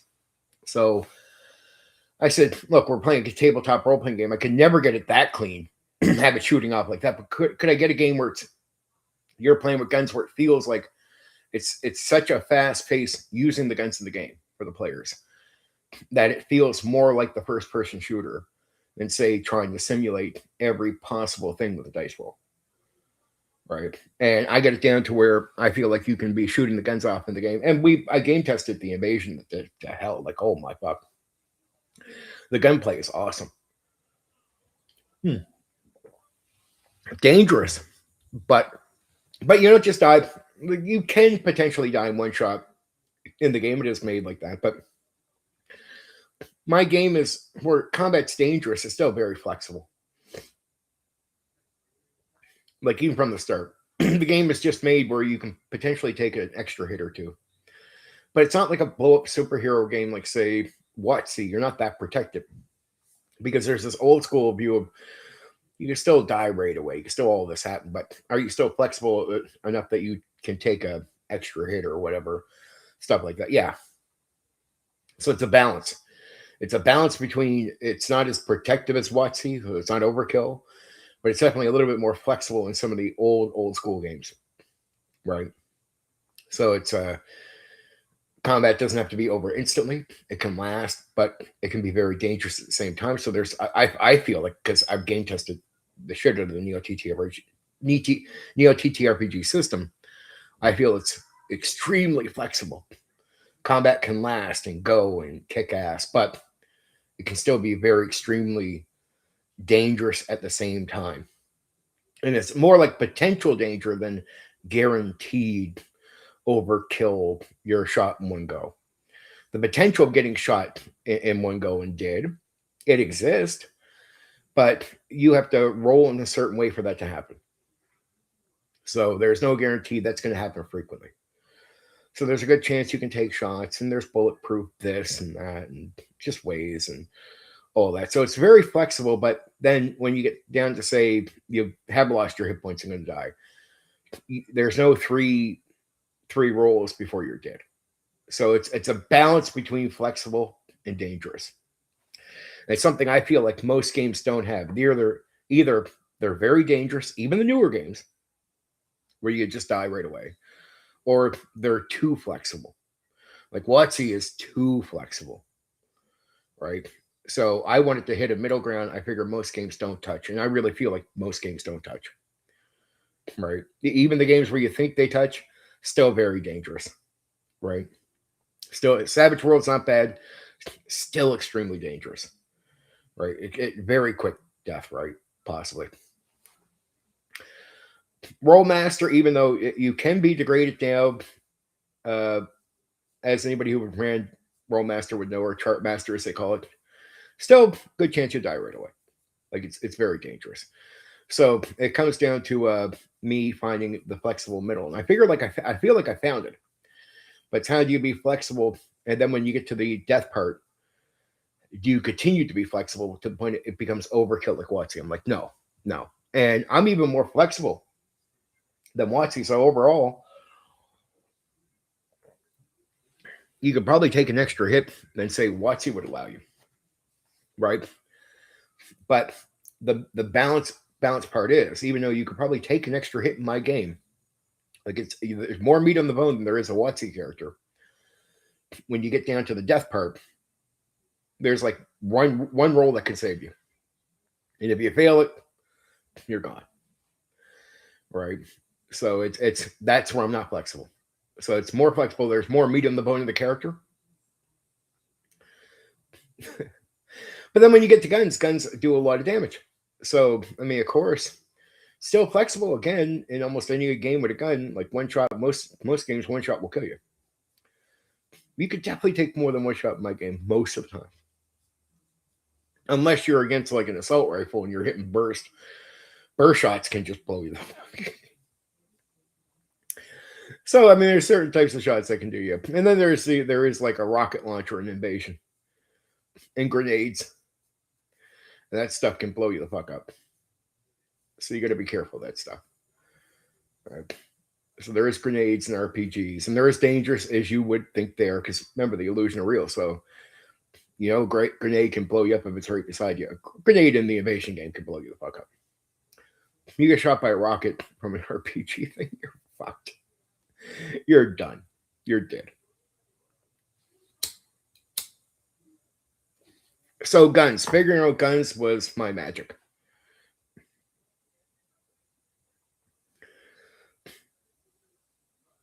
Depends on where you are. Because I have like Skullhorn is a massive world where I want you. I'll pitch it to you like this. Think about Skullhorn like 6 planets in one. All right. So just to understand the size of it. Some parts you can run to people that don't even know about magic. Seriously. Then you can run into places where, well, it's not magic as a toy, but people know magic. And you can run to places where people have never seen a gun ever. And then you can run to places that have trains, steamboats, and it's not that everyone has a gun, but a lot of people can have guns. And there's reasons for it. It's all justified reasons why they exist in certain areas. So are they super rare? It depends on where the game is. So guns can play a very heavy role depending on where you decide. And Skullhorn is a gamer's setting, like Mysteria. It's made from a sandbox, so there's all kinds of places to explore. There's so many different campaigns you can do. Basically, it's a planet, a world made for multiple, whatever type of game you want to try with it. Want to try a game with little to no magic? You can. There's places in the world that can be a thing. Want to try a game where there's trains and a steamboat because there's a sort of magical gimmick that's like coal. It's not coal, but it's like coal. It does exist, and because of that, there's steam trains, there's steamboats and trains and everything. There's no cars at the moment, but there are these trains and steamboats. Right, so we haven't got to the point of making cars or vehicles, but I mean that could be sometime in the future. You never know. But there is a bit of what you call a bit of an industrial age push in some areas. But the reason they have advancement is because of magic. And magic, other races. So it's imagine you took real Earth, but you had gnomes, elves, magic, fantasy, and you said, well, how would we progress compared to the real world? Well, imagine there was a bit of cheating going on, so some progression might seem sort of out of whack compared to the real Earth. That's sort of the way I looked at this, right? It justifies itself because it's sort of like, why would this happen? Oh yeah, there are airships you can run into. Yep, magical airships, definitely. Oh yeah. So it can cover everything, and so it depends on. It's made that way because I want it made for the game master, right? I want the game master to be able to go, okay, do I need to go buy 10 settings or 3 settings to get what I want? No, dude, the game comes with one setting and it can provide you 1,000 different ways to come at it. So you don't need to buy another setting. You don't need to buy another game. The idea is everything's in one. And then that is the only thing that happens is I'll keep advancing that as I bring out a new edition. So I can advance the setting, advance the game. So a new edition would come out with Skullhorn updates, right? But I mean, I'd make sure you'd still have the new Skullhorn. It wouldn't be just the updates. So you wouldn't have to go all the way back and buy the original version in the far future, mind you, right? But the idea is everything's in one. Invasion is the same thing. I have the way I have Invasion set up with its setting. And when you buy the game, you don't got to buy a player's handbook or a dungeon master's guide or a setting book or even a monster manual. My game comes with everything. Like Skullhorn has like 80 monsters right now. Has the entire game for all the stuff for players and game masters, all the rules, all the character creation, and it has the setting all in one package. So when you buy it, you're buying everything, right? And then I want to be able to do extended material, smaller books instead of doing modules. I like the idea of not bringing out rule changes like splat books like second edition. I want to take the inspiration from second edition that I realized players really wanted. It's a good experiment. It's going, what do players want? What do game masters want when you do additional books and material that could sell to people? Well, it's like making new mechs or a new mech system for the invasion world. Okay, that's cool, right? People want mechs. What about new guns or new vehicles or new skills or new this? Yes, people want that. So you can make up smaller booklets of stuff that could sell really well. And then, I don't mind putting a book together for adventure hooks and stuff like that, where I expect people to be sandboxing with Skullhorn in the invasion more than trying to run a pre-made adventure.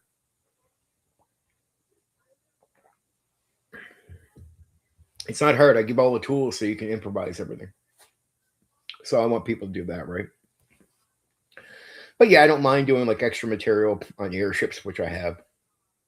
I don't mind doing all that. Like, to me, it's do extra cool shit people want to use, right? Like back in second edition, they put out the book Skills and Powers. I mean, I know like one guy that tried it, but like 99% of DMs would never use that book. Would never. They wouldn't use the feats in the book. They wouldn't use their rule changes. They wouldn't use anything. But if you looked at the Fighter's Handbook, 90% of the book would be ignored. But they liked one thing, the extra skills. If there was extra equipment in one of these books, they'd use that. Or the kits. So to me, it's realizing, because I've done the gaming for so long, I have a better understanding. It's if I do extra material, I want it to be cool stuff where people keep having new stuff to add to their tool belt. New class ideas, new skills. new weapons, new cool stuff I know they want. Not like a rule change that's necessary that boom. Because once you create or develop a certain way of playing a game, rule changes do push people back a little bit. Right. So like if they got used to your game, it's like, dude, I just want to play the game. Like it'd be really cool to have a new class or new skills or new weapons. But I've gotten used to the game. I don't want to have to relearn the wheel over again, dude. I don't want the players relearn the wheel over again. Please do not fuck with the wheel. And when I look at a game or a book like Skills and Powers for Second Edition, the reason it was so unpopular with 99% of DMs is it's adjusting the wheel. And that's not going to be good because you got players and yourself used to playing with the wheel. That's the game. The guys like the game. Like if they're going to buy extra books for second edition, they're like, look, dude, you do not need to change the wheel. I like the fucking wheel. I wouldn't be here if I didn't like the wheel. So leave the fucking wheel alone.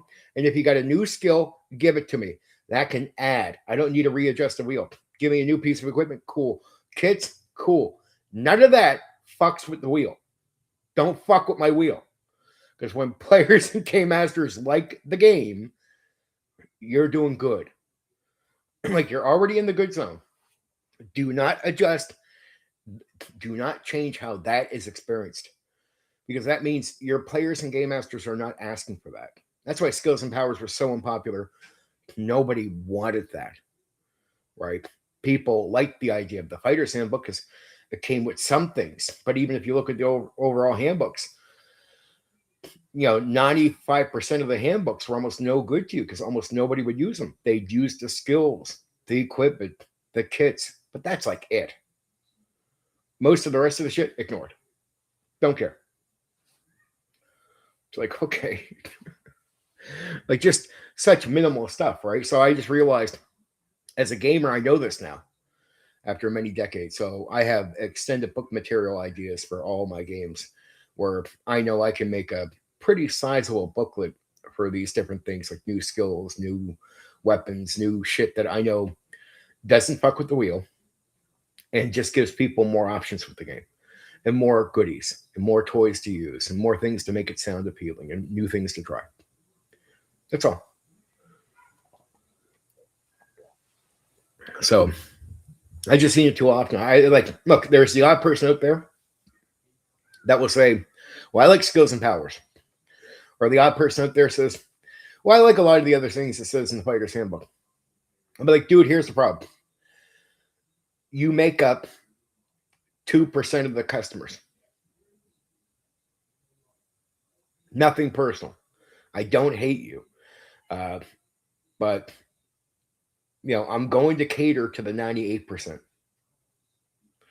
And I think there's a reason the 98% exist. I don't think they're crazy. And even the stuff I'm going to cater to them, you'll like too.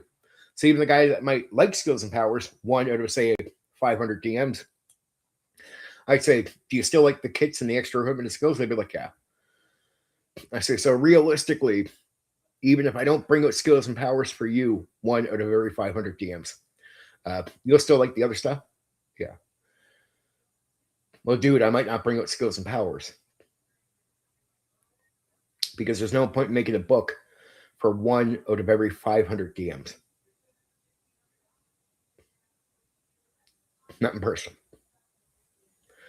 Right? So, it's like the resource stuff. Here's the other thing, Miles, that bothers me. Your guys won't track resources. They won't do a lot of other things. I'm like, do you know how many cool things are then you cannot put in the game in a justified way the second you cut that off? Like resource stuff is cool. Like needing to pack up on your food gives you a reason to do things like go shop, interact with different guys, make sure you have enough stuff. It is actually really fun to do that stuff. That's why it weirds me out when I hear about people being lazy with that stuff. I'm just like, it's so easy to track. Like, I don't get it. But there you go. That's my take on home brewing as far as my favorite thing was the guns.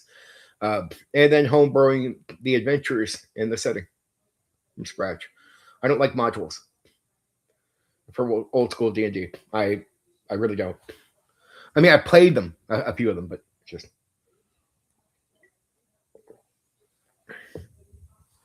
Well, it look, it brings a feel. So would I say story? No, I'm not saying it doesn't. But hear me out on this. Hear me out on what I mean, Loss.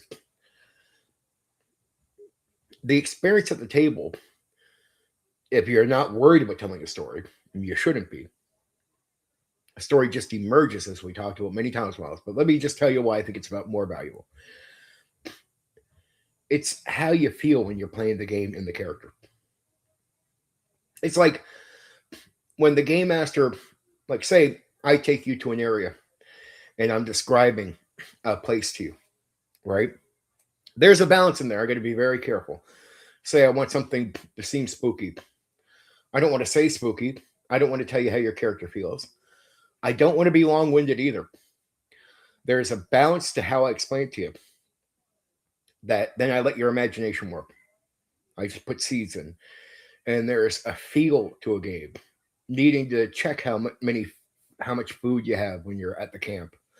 Um, there's activities going on that let you feel like you're in the character in the world.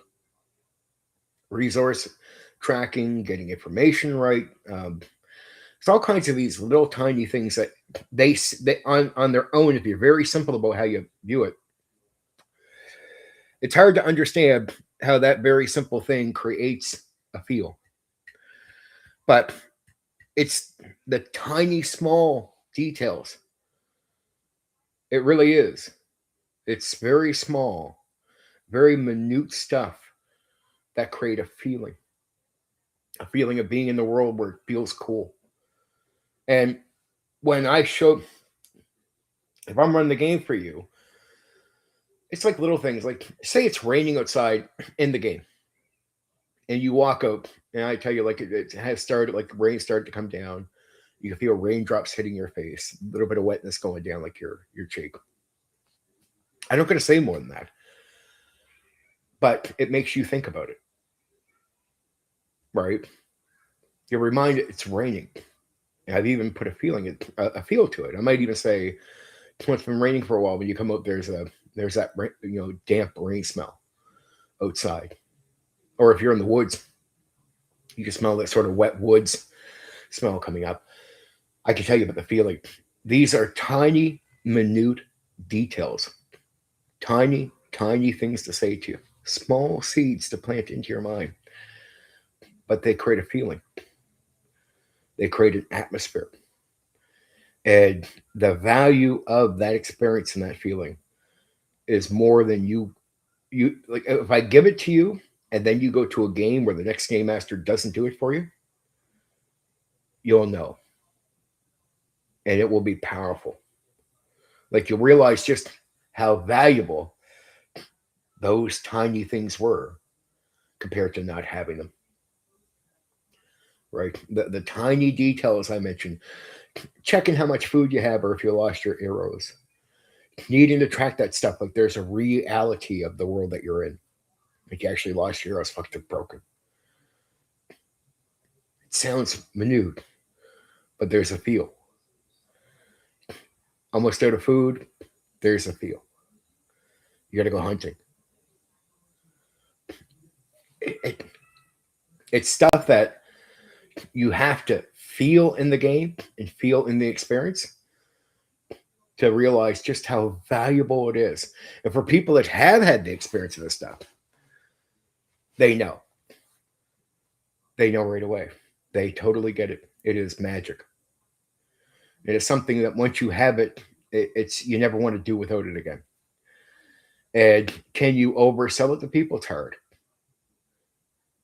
These are minute things, very minute things that create a certain feel, experience, like you're in a world, you're in a character. This is real. He's lost arrows. Okay, that's real. Like there's a real to it. And it's, again, on the front of it, it's a minute detail, but the feeling is amazing. And it's hard to put that properly into words to somebody else sometimes, right?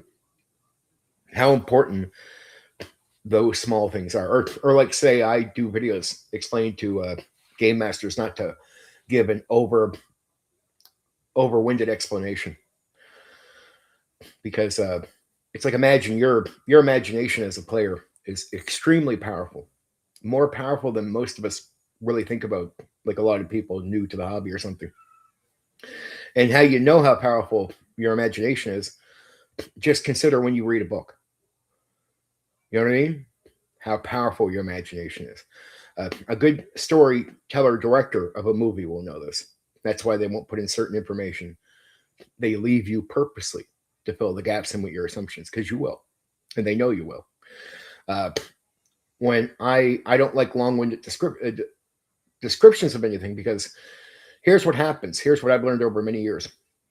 When I start telling you details about a room or something, you might notice I don't oversell it to you, but I tell you all the details you need. I make sure the details are proper, quick, straightforward. Maybe adds a few elements, like maybe the room's painted, maybe. But I don't oversell. I don't try to be poetic in my wording. I'm very simple, because I know what will happen. You start using your imagination as I'm giving you words, because that's how you play the game, is through your imagination. You'll start playing the game. I call that playing the game. You start to use your imagination as I'm giving you details. If I keep talking at a certain point, I will start fucking with your imagination, because you're trying to paint a picture. And the more details I give, the more you try to adjust your own picture over to a picture I'm trying to create, where I should just let you create it. That's a secret most game masters don't know. They don't need to create the picture with their poetic words. They need to let you create the picture. That's a secret to good game mastering, right there for description. They need to let the player take care, because what you create will be more entertaining than what I can try to force you to create. And if I keep talking, you'll jumble in your mind too many details, where it starts making a mess of the scene, and you start trying to consider other things. If I want a dark scene where it's scary, I don't need to tell you it's scary. I need to tell you basic things like, all right, you're walking down the road, it's late at night. Like, just say you guys had like some type of torch or lantern going.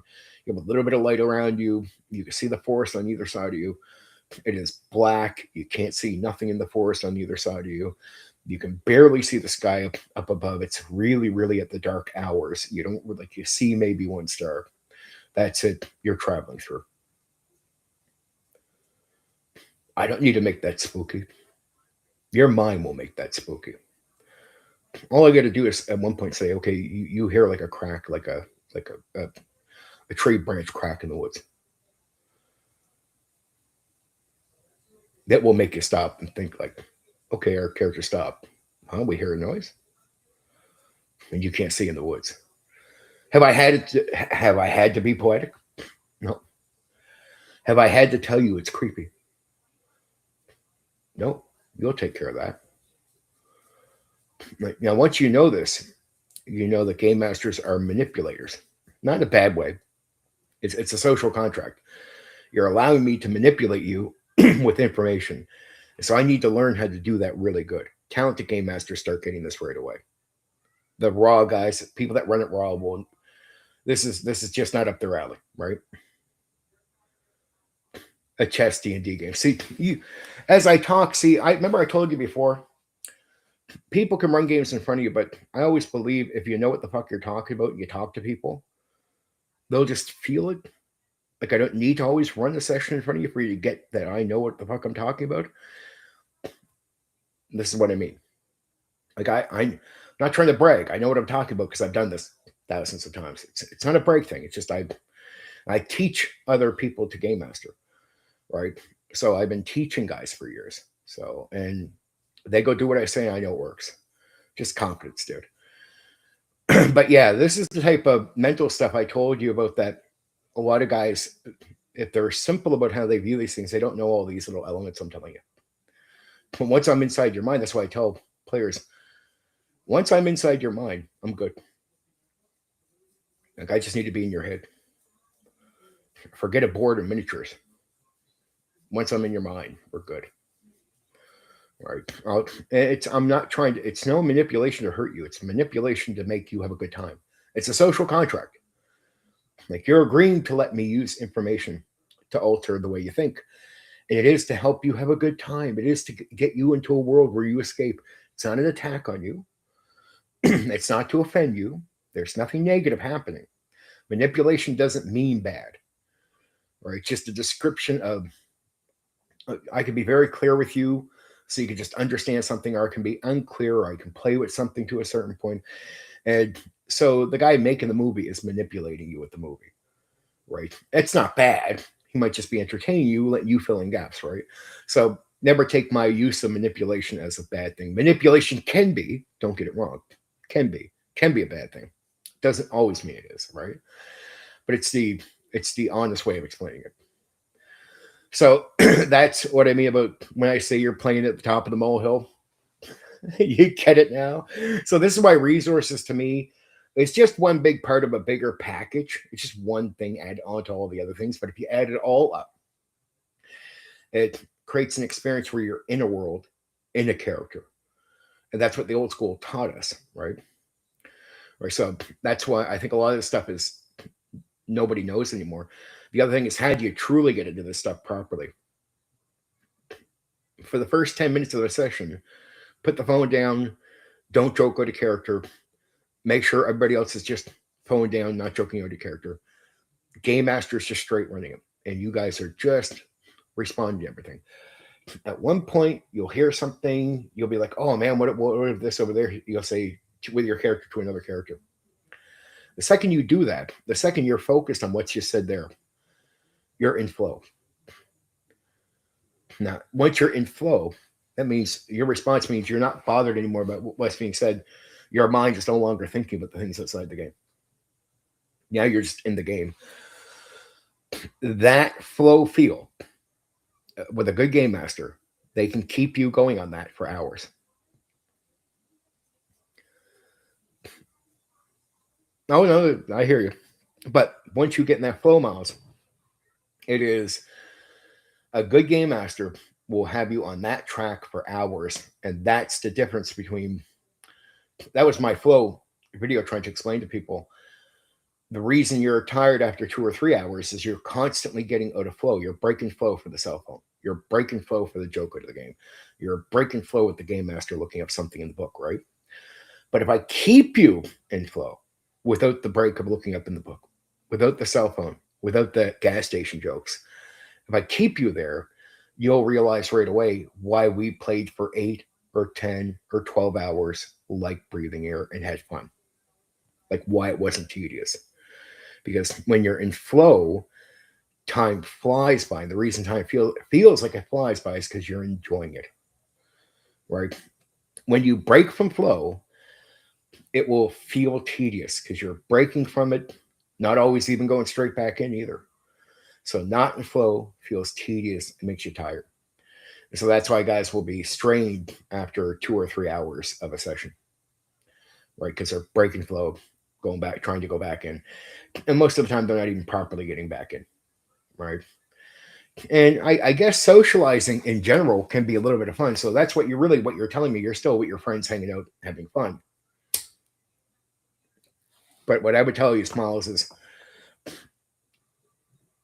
socializing is always going to be fun, no matter how you do it, even if you're bouncing a ball off the wall. Right. So that's just shooting the shit with your friends. Pretty much the fun part you're talking about. If I took you into a real session, you realize the difference between that and fucking being into a game. Because then I could take you to a game with strangers. And if you all just play into the flow, you won't even have to know the other people. You'll have a great time. Hey, Bill, what's up? How you doing, my friend? Here, shooting the shit with people, with all the people around. Miles, now you, Black Rose just got around. Talk about all the good stuff I always talk about. Teaching Miles here some stuff. Value stuff like resources and all that. It's good. He has some friends that don't want to do it. And I don't think he's going to bother to win the war with that. But I'm telling him I'd be a bit of a hard ass when I was young. Though it all depends on what you want, right? See, to me, the stuff I explain to Miles is the stuff I know about the game. So if I had people around me going, I won't let you have that experience, Steven, I'd be like, yeah, okay, I'll go watch grass grow. Because I want the experience I just described.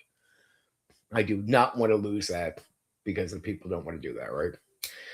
Now, Miles is maybe starting to understand what I'm telling him he's missing out on, right? So he's like, and then he's saying to himself, I think I want to do that. You do, right? You do want to do that. That's more important. And he was asking about Skullhorn and guns. I love fucking guns. Though I hated a lot of guns in a lot of tabletop role-playing games until, Bill, I discovered something. Some simulation of real isn't always what you think. Because when people pitch that to me, they'd always talk about the rules simulating real. So if you're going to fire a gun and you really break it down, and some games try to do this, you could justify how you might have to make 2, maybe even 3 dice rolls for every shot, given the possibilities of the maybes, right? And what do we do when there's a maybe on something? Coin flip, dice roll. And some games actually got really, really crazy about guns. And you would know this, Bill, probably. I bet you, because you ran some of these games. In the attempt to simulate real, they tried to simulate real with the rules, where I realized something. The illusion of real is more important than the pure simulation through rules. So I said, well, how can I somewhat justify at least the randomness of pairing in some way into it, but break it down to where there's only just one attack roll with the possibility of running into the bad stuff. And so I cut it down. I realized, first off, it lets you speed up gunplay in the game. So now you feel like you're shooting. And what I said to myself is the illusion of real is more important because I want it to feel real. When you shoot a gun off in real life, bang, bang, bang, bang, bang. You shoot a gun off in a first-person shooter, bang, bang, bang, bang, bang. I want it to feel more like that at the table. That dice roll, difficulty dice roll. Nope, that's slow. So I simplified my gunplay down and started with 2nd edition. Then I moved that over to Neo TTRPG System with my Skullhorn medieval one. And then if you play the Invasion, I have 2. Gunplay there is extremely, it's just a lot of guns and grenades and everything, right? But it's very fast gunplay. Summon all wandering monsters. Actually have summoning monsters in the system. I had to cut back so much making the Neo TTRPG system because I know some people can't handle shit. So I was like, but I was talking about the feel of the game. Like, Bill, you would get this. If somebody tells you it's raining in the game and there's no other details, you know there's something lost there. But if I tell you it's raining in the game, Bill, and then I tell you that you can smell the damp smell coming off the ground. And I don't spend too much time with this. It's not like an overkill. I tell you, that's damp smell is coming up to your nose, and you feel a couple of raindrops hit your skin. You can feel a little bit rolling down your cheek. I leave it at that. It's not much, but that feels like it's raining, right? Like the good players get it. They get that that's important. That's little seeds of feel and smell. Because what I'm doing is I'm not spending too much time. It's not overkill. I'm not trying to oversell it to you. But I'm bringing you into the experience, right? So it's very important that small things like that are done. A lot of new school DMs, that's what I was explaining to Miles, is they don't know to do that. They might tell you it's raining, but I'm like, it's a small thing. That little droplet, that little skin feel is important. The damp smell you smell, maybe if you're out in the woods and it's raining, that smell you smell hits your nose. Don't spend too much time on it because, Bill, you know this. Your imagination is stronger than anything I could even try to play with. So if I keep talking, I get in the way of your imagination. Right? And this is what I was explaining to Miles. You read a book, Bill, you know what I mean. If you read a book, you know how strong your imagination is. I don't need to do much. I plant a small half a second seed in your mind. You will take care of the rest. I don't got to do much after that. It's just that little bit of feel like, because you get the smell, the skin. Things are relatable too. Very minor details. Said really quick to you, but it's going to be said in a way. Here it is. You're going to feel that. Once you have a game master doing that for you, that will do stuff like that for you so you can feel a scene, be in character. If you get to another game where after you had that experience and the game master doesn't do that for you, you'll know. And you'll realize just how valuable it is. Minor things, very minor, but how valuable it is to experience the world and be in character where a game master is doing that type of small stuff for you, and then get into a game where it's not. Or my teaching of game masters to never do long-winded speeches if you're explaining a room, if you're detailing out a room, because players they play the game with their imagination, as I said to Miles, and players really do. They play the game with their imagination. They're playing. And I'm like, you don't want to oversell or keep being too poetic, because then a player will start trying to paint the room in a specific way that you're looking for instead of the way that they're going to naturally do it with their own imagination. I give details. I mean, I might tell you the color of the room. Might even tell you if there is a specific smell, but it's only because there's a specific smell. But I'll be very to the point. I don't spend a lot of time, no long-winded poetic speeches at all. I just give you the details because I know you will take care of the rest. Right? Your mind, you'll imagine, because you're playing the game with your imagination. It's strong. I don't need to do much. And I said to DMs, I said to game masters, well, say you don't do long poetic speech. Ask your players afterwards if they cared or if they even noticed it was an issue. They won't. They'll actually be very happy. You'll be like, well, I never said anything impressive. I just gave you the details. Yeah, well, they're playing the game.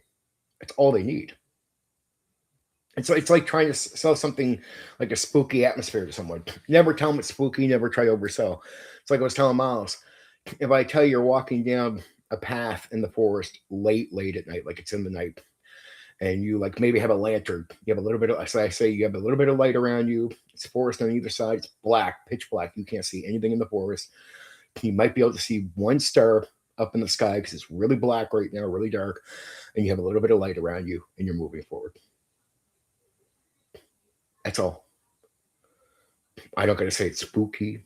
I don't got to say anything else. And then if at one point I might say you hear like a tree branch snap. Uh-oh. And I know you just by giving the details, because these are details that you would assume would be in a scene like that. But I don't get to poetic or it up. I don't get to oversell those details. And then at one point I mentioned you hear a noise like that. You have that all taken care of. Because you know what it's like to be black on either side. You can't see anything. You'll paint that you'll take care of all the imagination for me. I don't get to oversell. I don't get to do nothing. That will be spooky. That would be scary. But I never had to say it. I never had to be poetic about it. I never had to oversell it to you. Right? But it takes a little bit for game masters to learn this stuff. Because it's all about we're manipulating, so you got to learn your what you're doing over time. Sometimes you'll sit there. I remember for like the first couple of years, I did these long-winded speeches, and I would talk to players afterwards, like, so, and then I might not. Then I just had a few nights there. I remember like after like a year and a half, not like a whole full 2 years, but I remember one night where I was really tired, and a few of the rooms I gave details, and I would watch the players really react well to the room. Like playing it. Okay, I never oversold that one. I asked him afterwards. I was like, yeah, no problem with that. So then I start taking more of that approach, being more simple. And I read a lot, and I said, when am I reading? Am I needing? Oh, wow. Wait. It's like I have it. I bring it all together. At one point, I just sort of figured out, I'm not going to do this. And then I had about 2 nights there where I cut it completely off. No more poetic, no more long speeches, no more nothing. I did 2 nights, and I asked players after a couple nights, how much fun did you have? And they were like, it was fucking exciting. And they even gave me hints like, they had an easier time playing to their imagination when I wasn't giving too many details. I was like, "Oh yeah, you're playing the game. Oh, that's fucking right, dude. You're playing the game with your mind, right?" Yeah, and then I realized, so the more I talk, the more I get in the way of you playing the game. Fuck. Right? Like I start realizing that's just really terrible. It's having that eureka moment with players where you realize, shit, this is how they play the game. If I talk too much, I overkill. So I got to stop doing that. Very important. Very important detail. So it's little things, the raindrops, the smell, the don't over, don't get too poetic, right? Be matter of fact with details in an area, right? If they're walking down the street, give them the details. It doesn't matter if somebody pictures a blue house and the next guy pictures a green house, as long as everybody knows where the house is or how the structure of the street is, right? It's always important. And you learn other things too. You want to plant seeds before a game begins. So I'm like, I can give them all these details about a city or town coming in. It will be too much. Do I have to? Well, if the setting, if I've already planted seeds that they're in a medieval fantasy setting, unless there's something very specific about the makeup of the town, I don't really have to give a lot of details in there. Players will they're going to assume they're brick or wooden homes, or like, you just do not need to oversell. People will already have seeds in their minds about medieval places. So you don't get to sit there and give every detail. I've seen game masters try to do that, right? I'm like, relax, dude, relax. And they get nervous trying to explain things as people are walking around the town or a city. I'm like, just because some guys just get ignorant and notice nobody complains, so they don't even try. But if I said, why are you not saying anything? They would just like not know why it's working. I'm like, okay. And then there's guys that oversell it. Then there's me who gets that. It's because the ignorant guy puts in even less detail, so it can be very confusing because he'll players like, dude, is there a turn down the street here? Because so guys who just are lucky not getting complaints will just be careless. Guys who overkill explanation will notice players are sometimes confused. So did you say this about down here? You need to find a middle where it's like they just need to know the structure of a place, because that structure is what they're going to ask about. Do I turn down here? What do you'll notice? Every question is always structure on where they can turn and what they can do. So you always got to tell them when they're walking through a town or a city, just the basic structure, what's in front of them, so they know they can go down that street.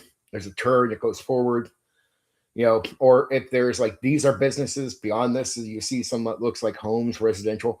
Very basic information is realistically, at the end of the day, players are making decisions based on the structure of what they understand, right? They don't want to go down the residential, they'll avoid that. Turn over, there's some businesses over there. Yeah, we'll go down that way. So they're looking for structure, and you got to understand that. So you give them structure details, let alone you're not going to put too many details in there. But that takes, it just take a long time to learn these things, like to verbalize it. So you get a lot of DMs out there that don't know, they're just not getting complaints, but they don't know that. And then you get a lot of DMs that over-explain things. I'm like, you don't got to overkill, but you got to make sure structure. Structure is another thing to understand for theater of the mind combat. Players need to know structure and placement mentally in a basic way, right? So it's like I say, I'll say the orcs are like 100 yards away forward. It's structure in combat. It's very important. So you just got to understand structure and be able to deliver the basic information for combat. And then for theater of the mind combat, the easiest thing to do is just reminders, especially between rounds. Okay, these guys moved up. Now they're only 30 yards away from you, or they're 60 yards away. You got to know your movement rules. And that's really easy. So theater of the mind combat can be done. I can do very large combat scenes and do reminders, and players will look for the reminders sometimes, but they're never confused about what they can do. They'll understand there's guys behind us at this many yards, so I can shoot this far. Yeah. So they'll understand the more structure they have, the more they can paint the board in their mind easier too. They know who's forward, they know who's right, they know who's left. They know little structures, like there's a rock over there. So basic structure information when you're doing descriptions about areas, people moving. You don't just do it in the town, you do it in the theater of the mind combat as well. Right? That's how you do theater of the mind combat. Right? The players need to understand structure.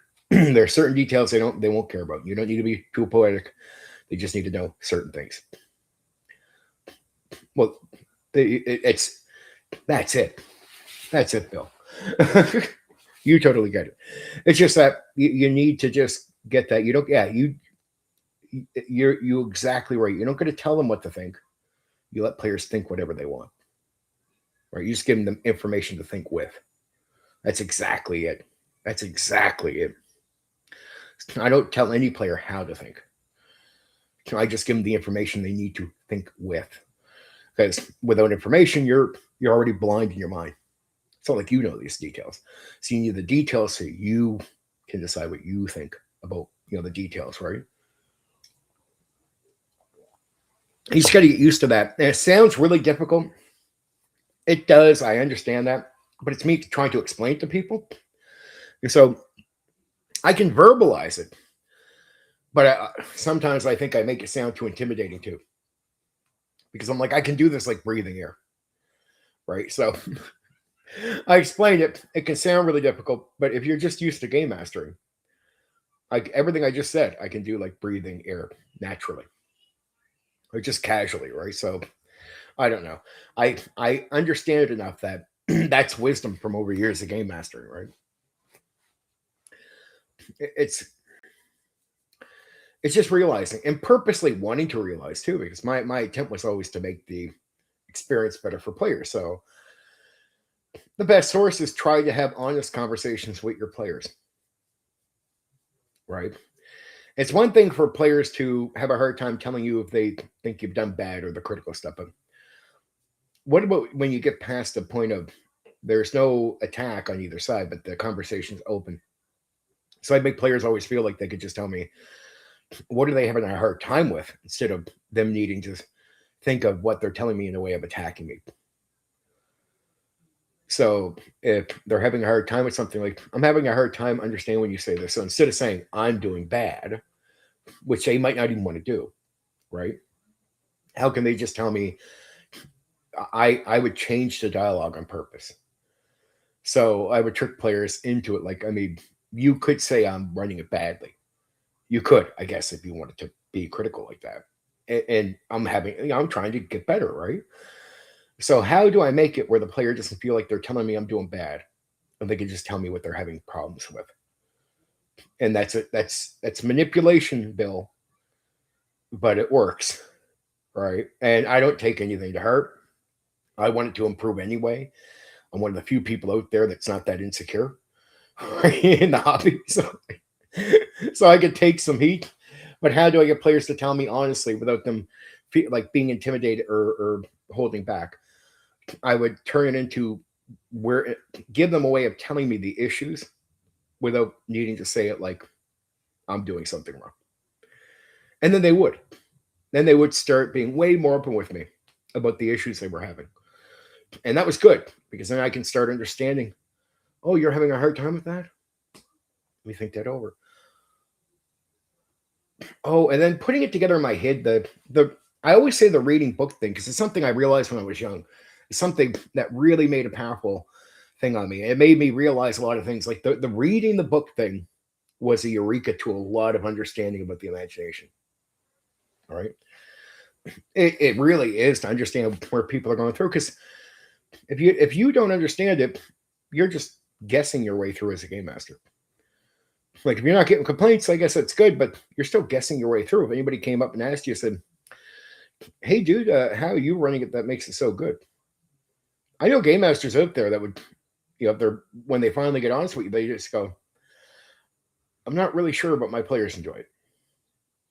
Where I can at least now, at this stage of my life, after a lot of years, go, well, this is what I do that my players tell me they enjoy. I can explain it in detail to you, right? And I can teach it too. And it can seem really difficult until I It's better when I sit down with a game master, and I've taught many game masters over the years. When I sit down with the game master, I explain something like this to them, and then I do a walkthrough with them. Like I actually get them to pretend to play a character, right? And we do a few scenes, and they start realizing, oh, shit. Like the explanation makes more sense, but now it seems less difficult to understand. Because once you're just doing it, it's actually more common sense. Like I'm explaining common sense, really. Like you don't want to overkill in your, like you don't want to overwin descriptions, give basic details. That's not hard to understand. And actually, it makes it easier. Think about it. When you can confidently not have to poetically pitch a room, but you realize you could just tell the basics like, all right, there's a bed here, there's this here, there's this here, there's this here. You notice the smell coming into the room. That's it. It's actually easier. So it can sound sometimes difficult trying to verbalize it to people, but in practice, it's a lot of common sense. Like it's just a mountain of common sense. But like the small things help, but still common sense, like the raindrop coming down. These are relatable things, Phil. You know what I mean? Like finding the smell, or I don't have to create a spooky environment. Look, if the environment is scary and any or potentially spooky to you, that should just end up working if I describe the area in the basic way to you. If I tell you it's dark and this and that, I'm not going to say it's spooky. When you walk through an area, you're going to know that like a certain description will tell you if you're going to feel it. And then if I added the idea that you can't see nothing and you hear a branch break, okay, you're on edge. And I haven't had to poetically sell that to you at all, but it's way more common sense too. It's really easy to describe that to people. It's not hard. Remembering to do small things, that matters. Like the smell of wetness in the nose, like you smell the wet grass. It's not really hard, Bill.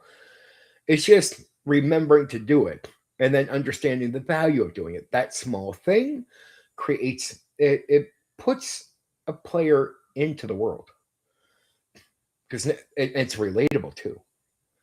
And they can, yeah, I'm in the world where I can smell wet grass, even though they're sitting at a table with you. But it really does mentally help people because that's what I call feeling the world, is feeling it. The raindrop, the smell. That's what it is to be in a place. And when I give you these relatable, very common sense little details, it's really easy for you to start imagining being in the place when you have these relatable details, right? Like it's small, but it works. It's like planting small seeds in your mind, and it works. And you'll appreciate it that you're feeling this and you're smelling this, and I'm pointing these details out to you. And when somebody's not doing it, you'll notice there is an emptiness. It's a bit more generic. You're not feeling this place in the same way. And that's when you really realize, even though it's really common sense, that small detail, man, that's powerful on your mind. Like minute, but man, it does make you feel like you're there. Or little things like the resource tracking I was telling the Miles. You're looking for all your arrows and a couple are broken. Well, that feels like you're in the real world. Or tracking your food. You're almost out. You got to go hunting. Man, I'm like only down to so much food in here. That's what it is to be living as a character in a place and experiencing the real. And when you start, and you'll get that feeling from it. Broken arrows, lack of food, and you got to go track. You got to go get food or hunt. There's something about living in the world, like being in the world. And to me, small things like that combo with everything we just talked about put you into a place. And that's old school game mastering right there. That's old school where the game wants you to be in the character, be the character, and be in the world. That's part of real role playing. That's why combat was secondary to a lot of games, because they expect you to be doing a lot of what I'm talking about now, which is being in the world. Even the way you talk in character, it's like a Bushido doing a lot of talking in the Japanese social structure. It's not to be boring. The game wants you to feel like you're in feudal Japan. And if you just play into the flow, I tell you about all the stuff we just talked about, add all that stuff in, and then you're also needing to watch what you say if you're somebody who's a commoner and there's noble. Um, it is about feeling like you're in the world. In combat, if it's meant to be special, you don't want to overkill there either. When it happens, it's meant to be off and on. It's a very consequential thing, and it's like the rarity of it makes it feel unique. Like you don't often fight man, but when you do, holy shit, it's scary, right? And it's meant because role play wants you to feel the world. You're playing a game, but you also want to feel the whole thing. That's why combat wasn't this board game combat feel. That's why D&D, a lot of guys play D&D incorrectly as far as designers are concerned. That's why the designers didn't really want you doing much combat from levels 1 to 3. Like the game is actually made for you to avoid almost all combat. That's why Gary, at a certain point when he expected more combat in the game, started starting games at level 3. People were like, well, he started at level 3. I'm like, yeah, because the game is meant for you to avoid most combat from level 1 to 3. I mean, not just avoid the dragon, but avoid the fucking goblins as well. Levels 1 to 3. That's why you'll see guys incorrectly play D&D as far as designers were concerned. They'll make 5 characters before they start a game. And I'm like, well, if you knew that, and it doesn't mean you can't lose a character, but if you know you're meant to avoid almost all combat from level 1 to 3, there's a better chance you don't need to make 5 characters. You might still get caught in a trap, and you might get forced into combat, but that's consequence, right? But you want to avoid it. And if you do get into combat, you want to negotiate your way out. If not, you want to do some very smart things, but you want to avoid it for the most part. And if you avoid a lot of it or play very smart, because the game is about survival, not about fighting, right? You don't have to make 5 characters. It's not the meat grinder they make it out to be. It's only when you play D&D where you go after combat from level 1 to 3. And the designers don't want you to do that, but a lot of people just played it that way. So what would DMs have you do? Make 4 or 5 characters. Because you're going to play it in a way that you shouldn't. Because all of these elements I just told you about Game Master, it's still expected in D&D as well. Combat was like, D&D didn't say, like Traveler didn't say you had to avoid all combat, but what it said is, before you become flexible as a character, to the point where you can lean more into combat than other games, you had to go from a farmer and establish yourself into somebody. And then even at level 3, you're still not fully established. You're still going in, building yourself up, but you're more capable now. That's the idea.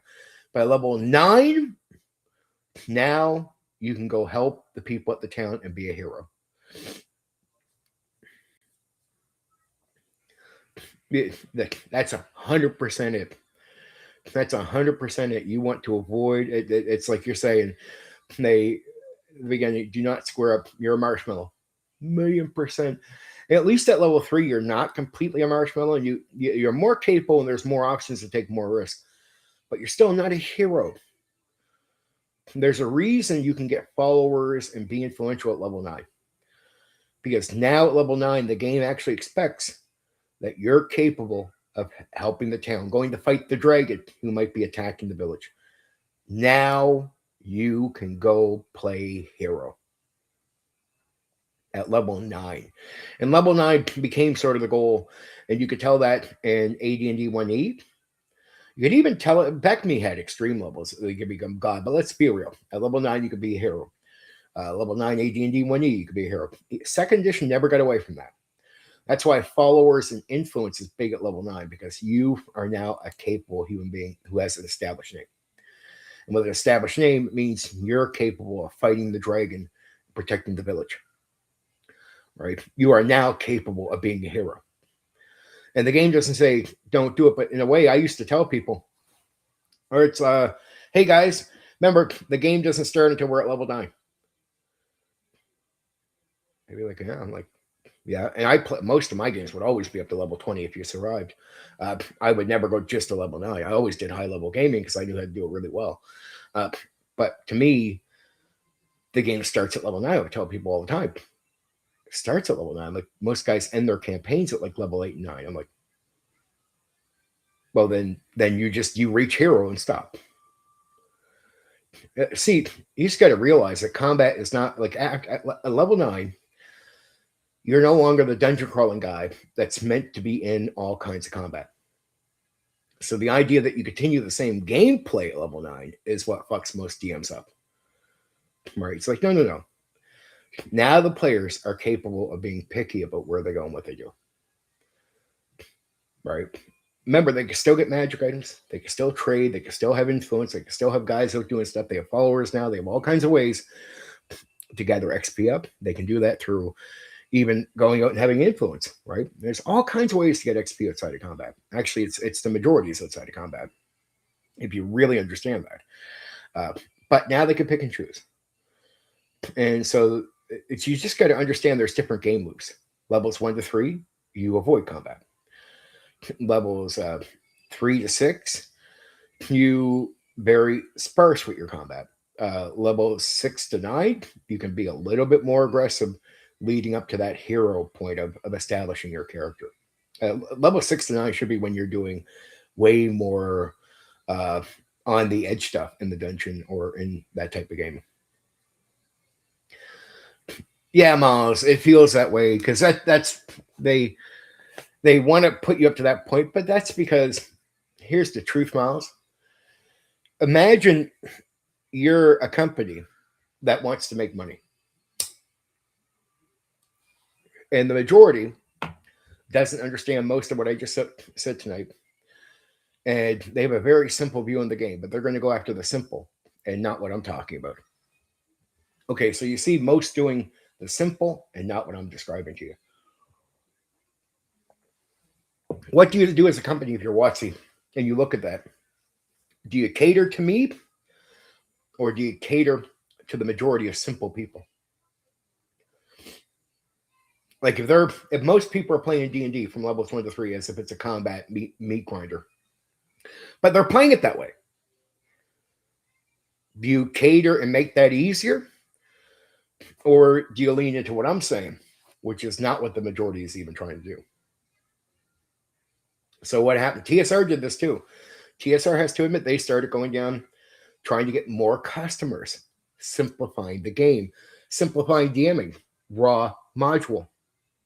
AD&D 1E, raw module. Simplify it for simple-minded people. Let's be honest, that's going to be the majority coming in.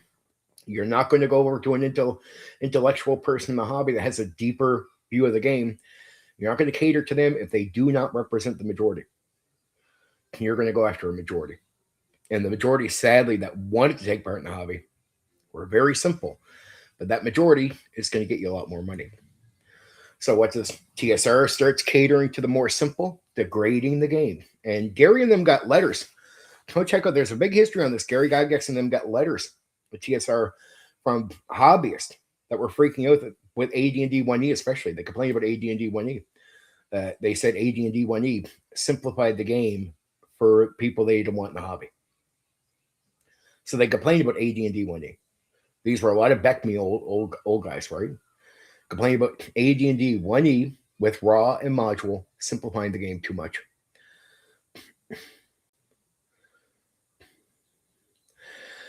There's a lot more cautious, though. You still and OSR has definitely is definitely better at the end of the day.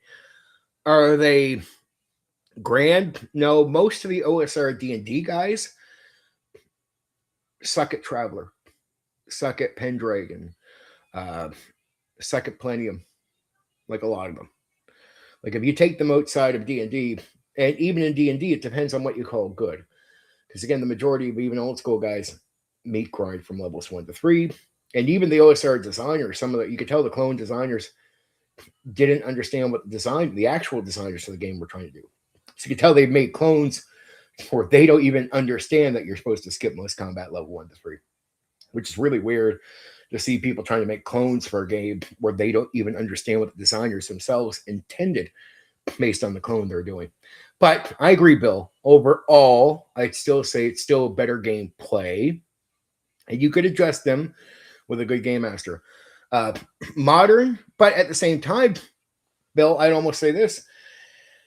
with the bad gameplay from many of the OSR D&D guys, you can't even say that's better. In a way, you could say they should almost be thankful with WotC, because WotC made that gaming easier. It's not like most of the TSR guys, the majority, were leaning at the gaming I'm talking about. They were the people that WotC were watching. And like 3rd edition and 4th edition and 5th edition comes from WotC watching the majority of TSR players and making a game that caters to the way they're trying to play the game and trying to run the game. So if most people are trying to do combat from levels 1 to 3, are you going to make a game that's still challenging in combat, or are you going to make a game that's a lot easier? You're going to play to it. Well, that's it. Like, and that's exactly it. They have to negotiate with monsters, right? What does encounters tell you, Bill? If you go back to the old D&D and Beckme, here's how anybody should learn that most D&D is not meant to be combat level 1 to 3. It says encounters, and there's no such thing as non-combat encounters. But what do they say in encounters? They give you all this advice about how to avoid the encounters. Negotiate, avoid. It's all about avoiding the combat. Well, why would they be giving you all advice about avoiding the combat? No advice about really handling it. Because you're not meant to be in combat early on. It's actually considered a consequence, just like Traveler. Remember, these are wargamers. Now, as much as they got away from wargaming, and they did, let's be real with D&D, there's still the hint and influence of wargaming early. And in wargaming, lots of people think wargaming means combat. Or means a heavy focus on just the fighting. No, it's not. No. Wargaming is about strategy and being careful and being careful and being careful. And you only fight when you have to. And you do everything to set yourself up for that fight right. And if you do take chances, man, it can become a dirty game. But it's still not careless combat. It's even when it seems careless, it's not. It's to draw somebody out where you have no choice, right? But combat is meant to be very dangerous in wargaming, and it's all about strategy and being careful and avoiding and watching yourself. And once you play real war games and you get into playing them, you'll realize that the idea in the mind that everybody's out there fighting a fight with everything, it's like, no, that's not how they think. They're all about strategy, avoid, be careful, right up to the point they got to go, right? And only then it's like, finally do you go when you got to go.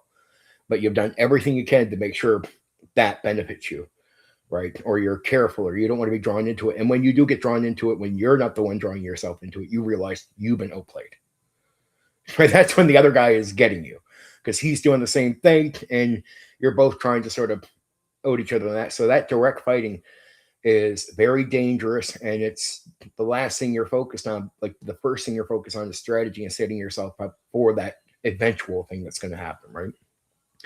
So when you get to wargaming, if there's no good reason to fight, you avoid it, right? You avoid all unnecessary fights. And so when you get to D&D, or say Traveler, made by wargamers, initially the mindset is, until you're ready to fight, avoid it. Avoid until you're in position to fight, until it's in position to be in your favor. Or if you do have to fight, it's usually based on consequences, but there's a few tricks that could help you survive the combat, right? So it's all about, not about rushing into fighting. Wargaming is survival up to the point where you can finally win, but it is a lot more about survival and strategy than it is about fighting. And you have to be a wargamer to know that. And when you come into wargaming, now once you're a wargamer, you get that, then you get the mindset of the D&D guys early on, and you get the mindset of Traveler. Why is combat not this go around fighting everybody thing?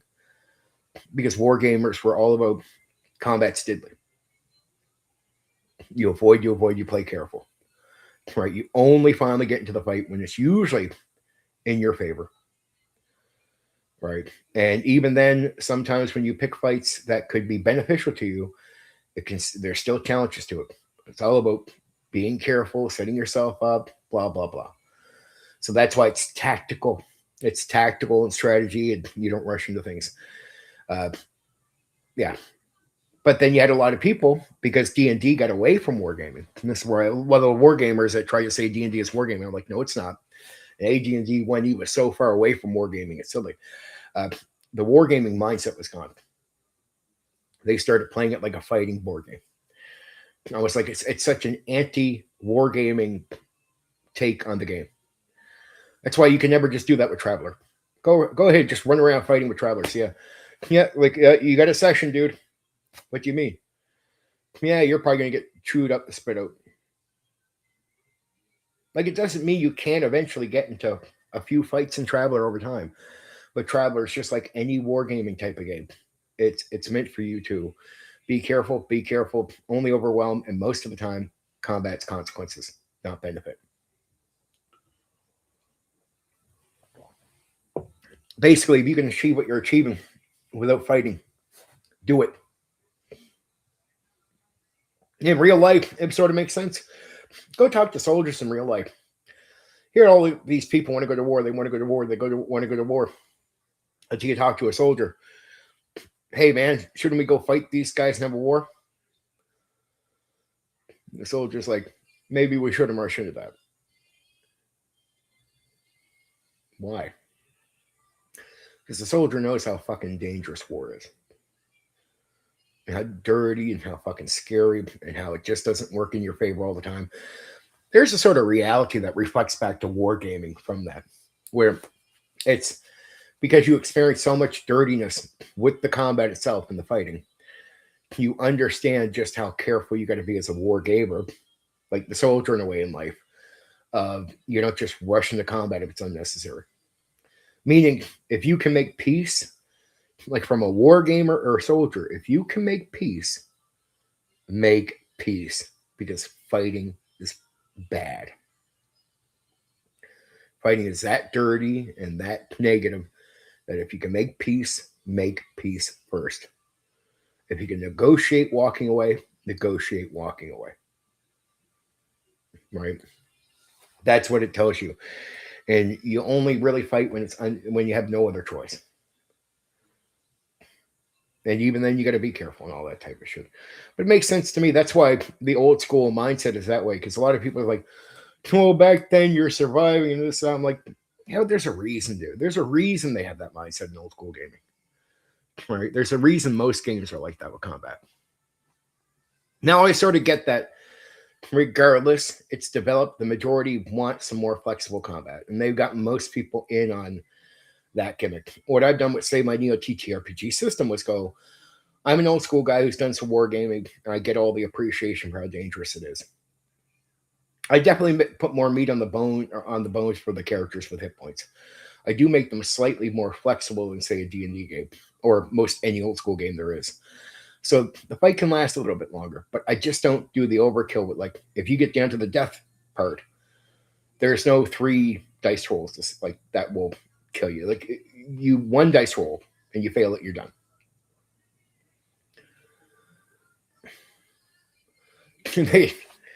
You get that's exactly because it's wasted resources, health, hit points, everything else.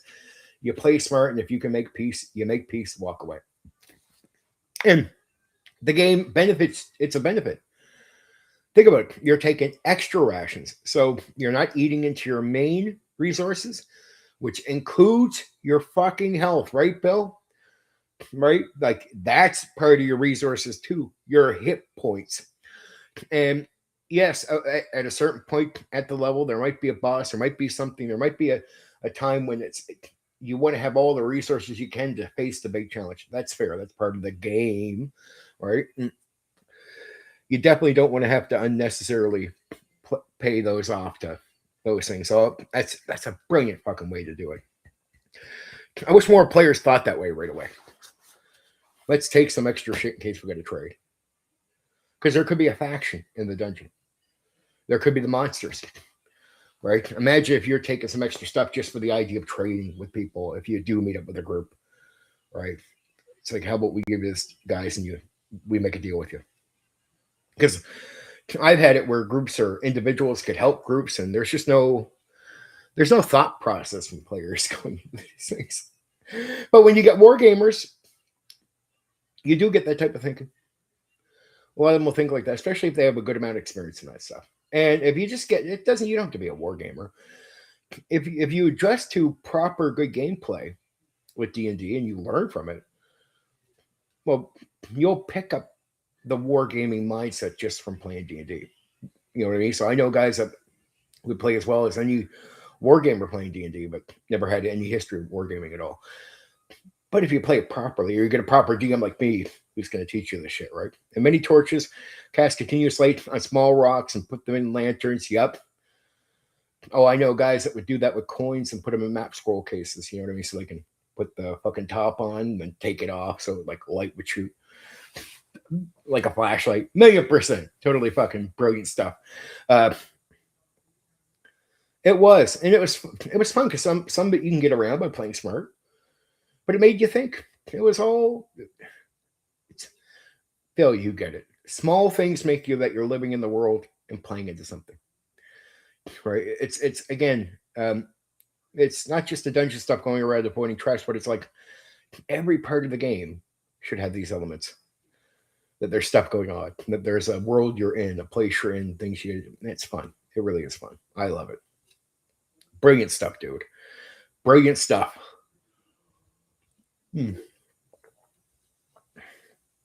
Get my sugar high. Oh, yeah, with the coin and map scroll case. If you get a chance to continuously, coin, map scroll case, and you can put the thing on. And then you don't got like shooting out, and you take that off.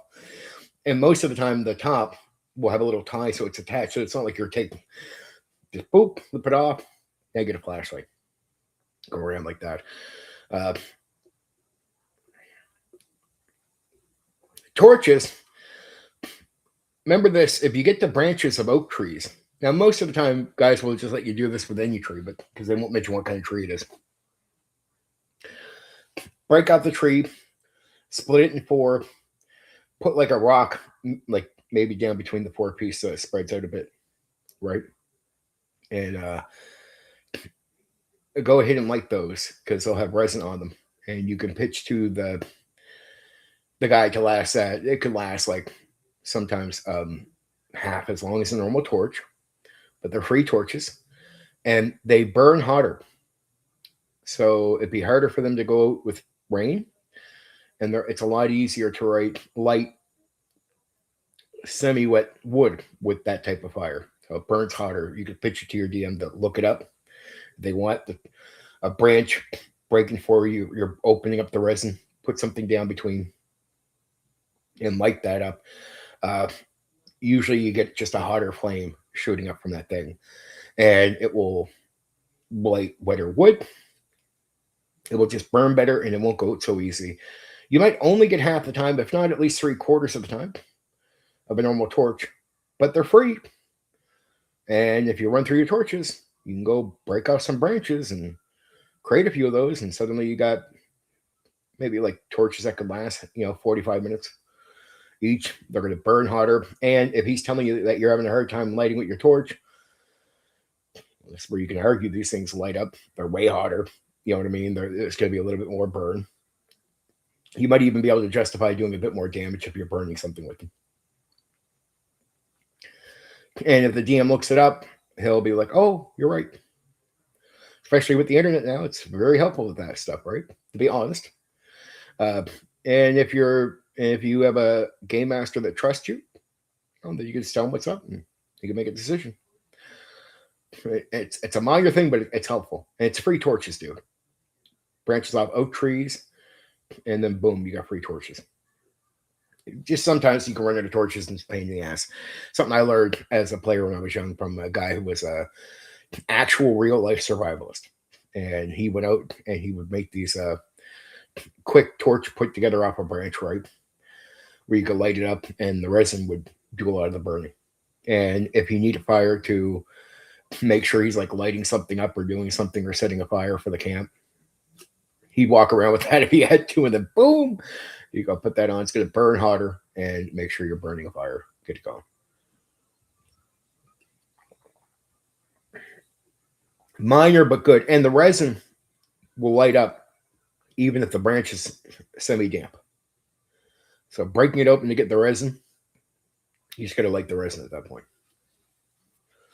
Or, light around the areas with the resin. So getting that torch going is easy too, right? Little trick. I know a lot of tricks. Trying to think. I've done a video on this stuff. Nothing comes to the top of my head. I usually know quite a few things, but my brain's just melted right now. Almost 3 hours into it, just casual talking, and mostly me talking. So no miles. Helpful bringing us some stuff. And I don't want to spend time on the negative stuff either. Though I don't want people to misunderstand my recent videos about putting up members only edit stuff. I hope you do watch it. I hope you do watch. So I put up, if you guys haven't seen some of the members only streams, Savage Worlds, Babylon 5 role-playing game, and the Hollow Earth one. Now, I'll be honest with you guys, I'm not putting up more members only streams, and I'm putting those up as a way of selling them, right? Melting brain is not good, I hear. But yet, I put up those streams to sell the members only because I want people to be able to see what's going on. So now it's not just that you hear about the game, but it's like, man, Black Rose will tell you, when I do this members only stream, I go 110%. Good information. I'm enthusiastic. Advice. We talk. We get deep, right?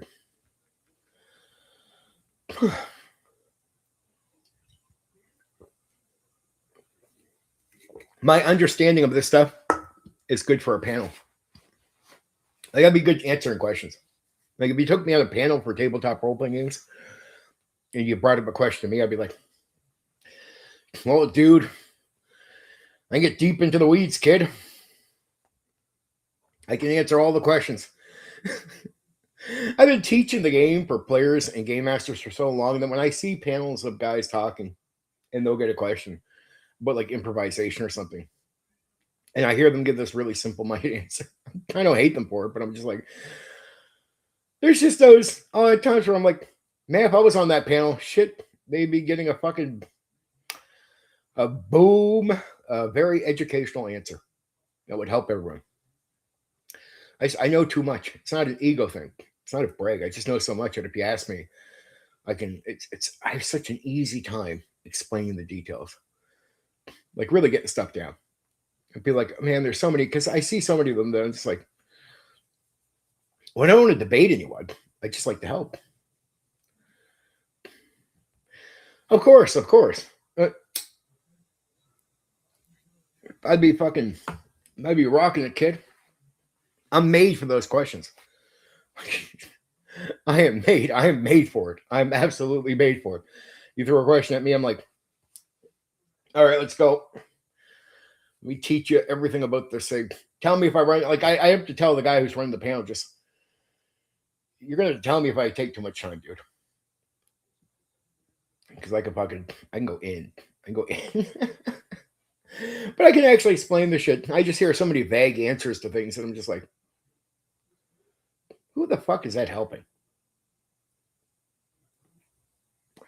And most of the answers they're not suitable to all the, like, it'd be like some guy where I'm not picking, but I'm like, all right, that guy's with his home group. He's playing with his friends. There's a lot of exceptions that him and his friends have that most tables and most game masters won't even know about. I'm like, all right, dude. And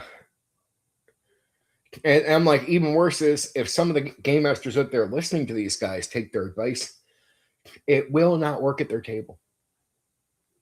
Like, it really won't work at their table. I'm just like, I'm not trying to attack anyone, but I'm like, shit, kid, give it to me. Give it to me. I'll answer that question really good. Oh, I like that one.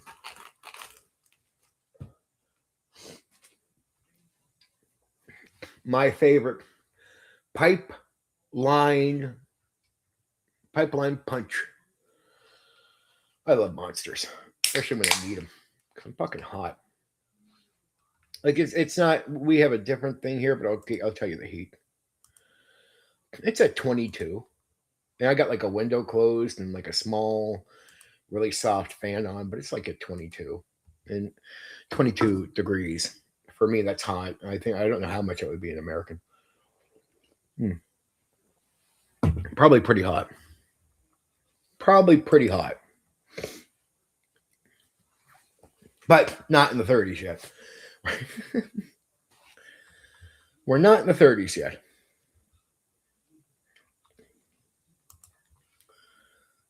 But there. Whew.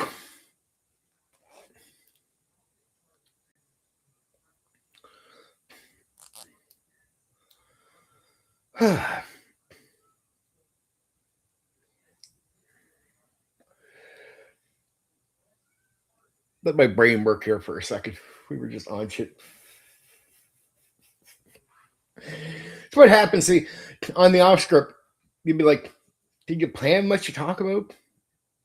I planned on talking about maybe the videos. I did that for like 15 minutes when we started the stream. I was like, after that, just all complete randomness. Complete, pure 1,000,000% off the top of my head. I had no idea Miles was going to bring up resources. I didn't know it was going to get. Always nice to have fucking Bill around. And Black Rose, of course, but Bill. Me and you, Bill, probably would have gamed together when I was younger.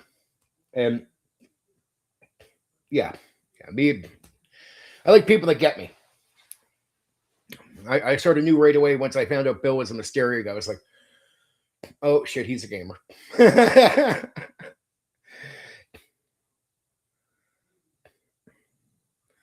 Oh yeah, Bill, you definitely know your shit well enough. You got to be smooth though. You got to have some charisma. You got to be able to answer this stuff. A lot of guys think they can do YouTube. Like I make YouTube look easy to a lot of guys. Now it's like game mastering. I remember having guys that would join my game, and they'd be pretty new to the hobby, and they'd be like, "Man, I think I can game master a game." They're like, "Oh no, we would, Bill, for sure. We would. We're as you said, you're a Mysteria guy. I'm. Me and you are like this. You'd be perfect fit for my game. You think in the right way. I game master in the right way for you. I know you would like me as a game master. We'd be up the same alley on that. But I guess some guys with YouTube that can be very smart too, because I know a lot of guys that would probably even be really good like on certain topics than I would, say modules or something. But I remember when I used to game master and bring in new guys. It still happens every so often if I bring somebody new in. They'll look at me and go, man, well, I think I can game master too. I can do what you're doing.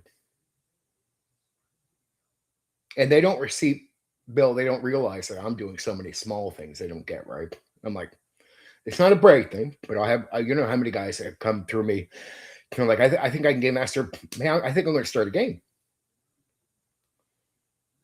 Well, cool, dude. I hope you do. And I want that, and I'll be nice and just say, like, look, if you have an early bad night, don't take it too bad. Pick yourself up, ask me questions. Do all that, I'll help you, right? And they would go run off because they would see me game mastering, and they go maybe had that first okay session, then they might flop, and they'd be wondering like what happened. I'd be like, dude, I get it. I make it look easy. That's always been my issue. Same thing with YouTube too. Like people come watch me do YouTube and they're like, well, I can do what you're doing. I'm like, okay. It changed. It does. It go for a kid, but it takes some planning. And you got to do small things. But it's look, it's not a brave thing, but I've been doing this for so long that I do it so casually that it can come across as very easy. And people, it's because they don't understand the small things we're doing. They just see the basic things that they can tell in their face, and they think they can repeat that. And they're not completely off. They got to work on it, improve, but they'll run off, have their issue, and blow up. And they don't understand what happened. I'm like, I have to talk them through it. YouTube can be another thing where I make it look really easy. But I'm like, go watch one of the panels. You want to see one of the panels where you see a bunch of guys get on, you realize just how nervous they are talking. They can barely answer. They don't spend too much time on something. They can barely talk. Like, dude, I sit here for hours off the top of my head in the live stream and talk the entire time. It's not easy. And most guys need a complete chat. Like some of my nights ask Black Rose. I get on here and I could do 3 to 4 hours with just Black Rose listening. With just listening. He could sit there and take care of his baby, take care of his family, and I can talk the entire time. All right. Go get another guy who's doing this, and he'll lean on his chat. If he doesn't get it, starts blowing him up. Some guys will actually stop their stream if nobody's giving them what they need to feed off to talk. Like, I think I just make this look really easy, but it's because I've been game mastering for so long and the way I perform. And I do stage performances too. Like I go up on stage and talk to crowds. I've done that for years. I could talk to a crowd for like an hour, 2 hours and talk on the subject. And so I've done stage, talks. I've done stage speeches. I've done the game mastering thing where I perform. I do the YouTube thing. I've been doing this shit for so long. Like I've been doing YouTube now. I say for over 10 years, man. It's like just like now. But I've been doing the YouTube now for, I just don't count the years anymore. I'm probably more close to like 15 years in reality. I always say 10 or more, but you're welcome, Blackers. But almost 15 years I've been doing YouTube. So I get on here. I've done so much of it that I can talk and just go. I tell people, if I walk in and you turn the camera on me, I can just go. There we go. No plans. Like, Steve, you just got home. Like, no plans to go on any stream or nothing. I could just walk in somewhere. Somebody be like desperate. All right, Steven, desperation time here, dude. Can you talk to people for an hour? Well, I could. Like, can you do it right now?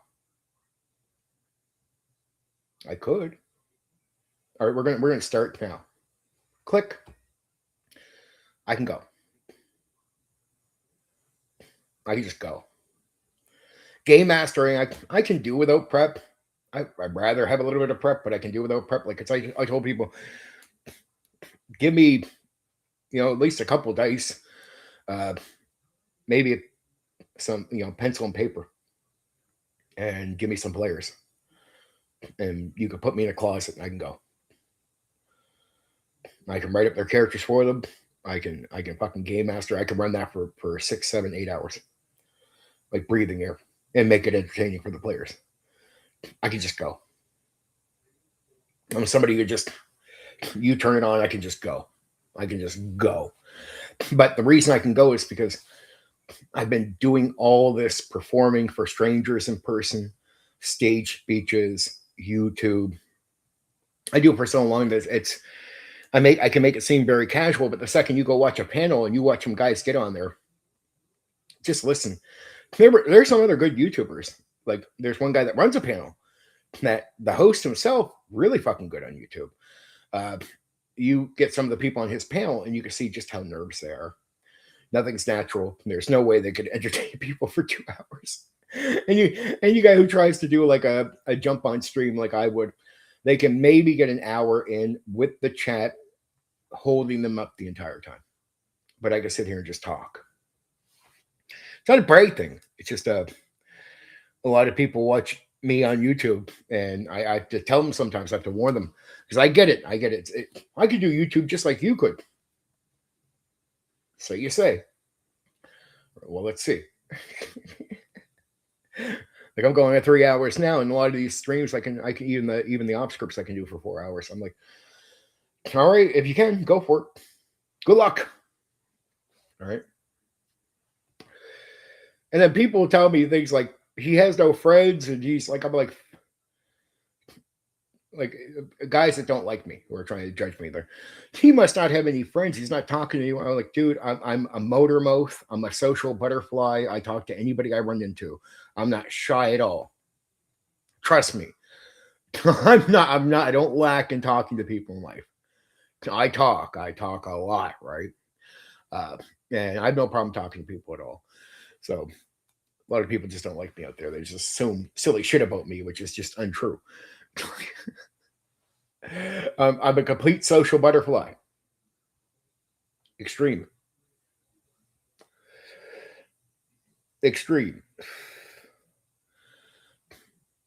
But yeah, I got to warn people about YouTube, because I've had a few people watch me do YouTube, and they go try to do YouTube, and I'm like, they get on, they completely fucking, they blow up, and I'm like,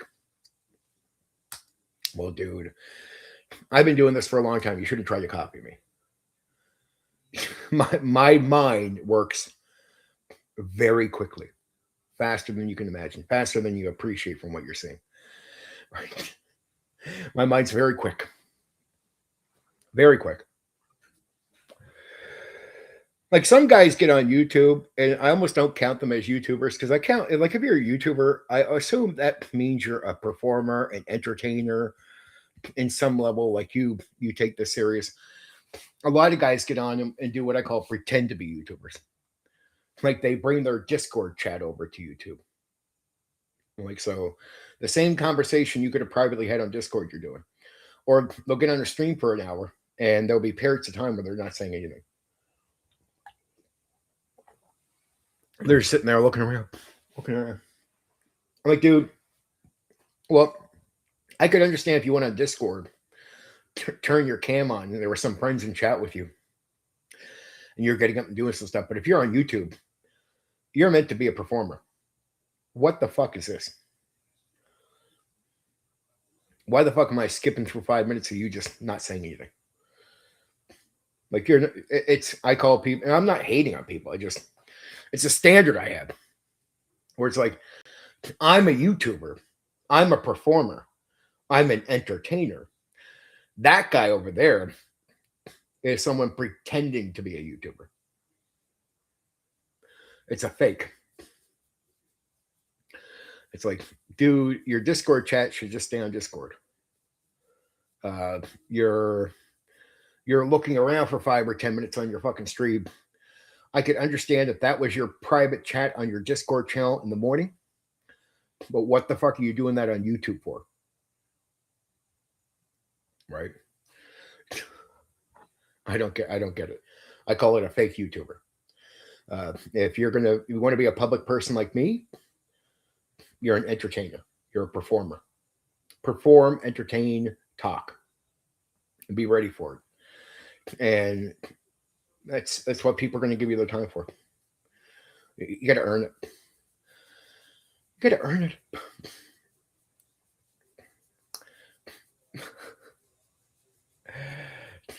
That's it. There's some other guys I find to be a little fake too, but I say they can't perform because they'll get on and do the rage bait or the yes man content. That's other guys I think are fake too.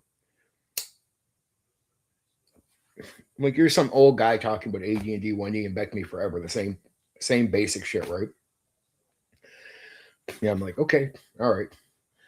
Are you a performer? Can you get up on stage? Could a company hire you and you entertain people for an hour? No, you couldn't. Rage bait guy. You're watching somebody else's videos and just every so often pausing and saying some, all right, dude. Yeah, you're not a YouTuber. You're just rage baiting. You're leaning into the shallowness of human beings in a very small portion of the hobby, very shallow portion.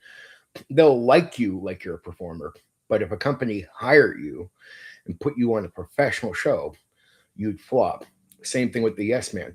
If they put you on a professional show, you'd actually flop. Me, you could hire me and put me on the stage and I can do a speech.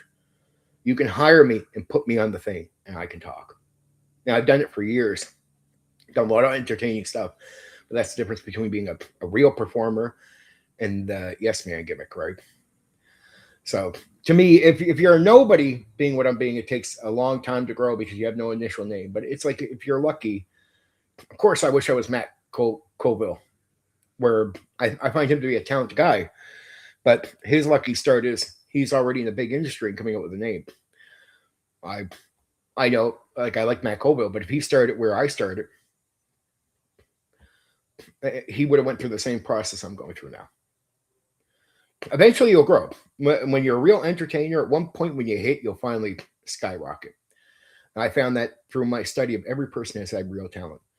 Sometimes when you start off as nothing, it's just there's a lot of nothing time. And once you hit a certain peak and you get noticed more, it's like you go up really fast. And there's a bigger ceiling. What I don't like about the shallow stuff, and the reason I won't do that content, they're like, Steven, why don't you just do all second edition content? Well, I'm like, okay, here's the thing. I could grow really fast. I could say all second edition all the time. There's a small community for that, small group of the community. They'll rapidly grow me, and I'll say everything they want to hear. Problem is, once I hit about 15,000 at max, that's it. And now the general middle audience will not pay attention to me. Right. And if I can grow a little further than that. I can go to about 20, 30, maybe like between 30 and 40,000 if I want to. But even to do that, that means every criticism I have would have to go away too. It'd have to be all second edition content. And I'd have to paint myself up as a true neutral person to the point you don't even know what I think about anything outside of TUI. And I can maybe hit about 40,000. That's it. I'm stuck there forever. That's the ceiling. I'm like, I don't mind it, but even if you get up to that ceiling, you can't grow with the general public anymore. So you hit your 30 or 40,000. That's it for the rest of your life. When you go down towards the general audience and you're a nobody like me, like you start off as somebody who nobody knows, it could take you forever. Especially, I only started taking YouTube very diddly serious in like last year. So understand, no matter how long I've been around this, it's been sort of flaky, right? But for me to get somewhere with a bigger audience, I have to build up my name. And I don't come out of the gaming industry like Matt Colville does. But at least I look at it like the potential for my growth is bigger. So it's like if I get somewhere, the potential is bigger. I just don't want to do rage bait. Rage bait also is untalented attacks, and even that dies down because it's such a limited thing. Like it's like asking the rage bait guy, because most of the rage bait people, they don't even know what their content's going to be the next week. Like there's no long-term content plan. I'm like, what content are you doing next year? They don't know. They wouldn't even know if they have content to do, right? And it's against the ceiling. You can hit maybe about 10,000, 15 maybe at max. That's it. And now, if you're in the old school, if you're in the new school, you could probably get between 60 and 80,000. But then even that be limited for a new school, because new school guys can get, if they're just doing gaming content, they get $1 million. So why would you want to stop at 80,000? So if you're doing rage bait, even over there is a small ceiling compared to the other guys, right? Now, I only know this not because I know all this about YouTube. It's because I started around YouTube when YouTube first started, and I talked to a lot of guys that were nobodies at the time. I know some guys that are massive channels now, massive YouTube channels. And I never give out advice about what I think, but I take their advice or their explanations about communities or about how things have grown for them. And I just look at it like, oh, wow. Okay. Right. The one thing you want to do when you're trying to build up, say, a community of YouTubers is make sure that when you get talented people around, don't shun them for your ego. Like it shouldn't matter if you're the best YouTuber around, the best guy. Just don't get it in your head that that's an issue.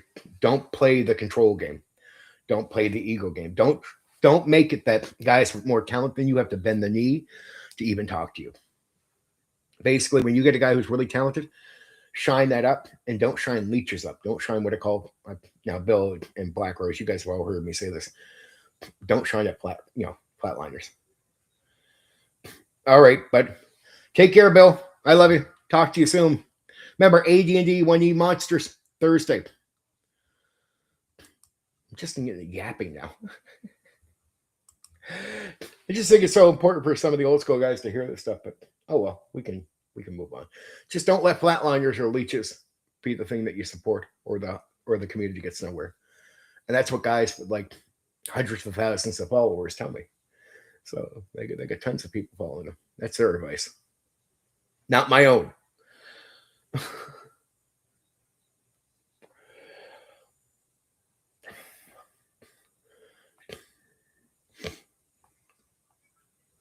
But that is 3 hours, guys.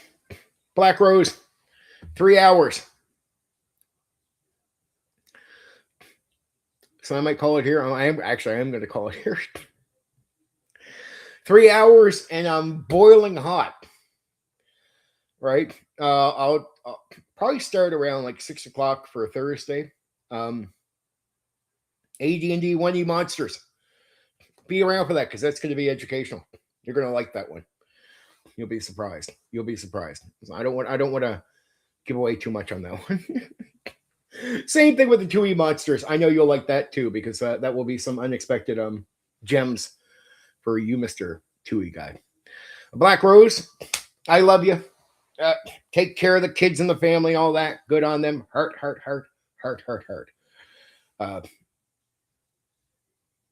Yes, and Miles, if you're out there, I hope you figure this out and get to the chess game.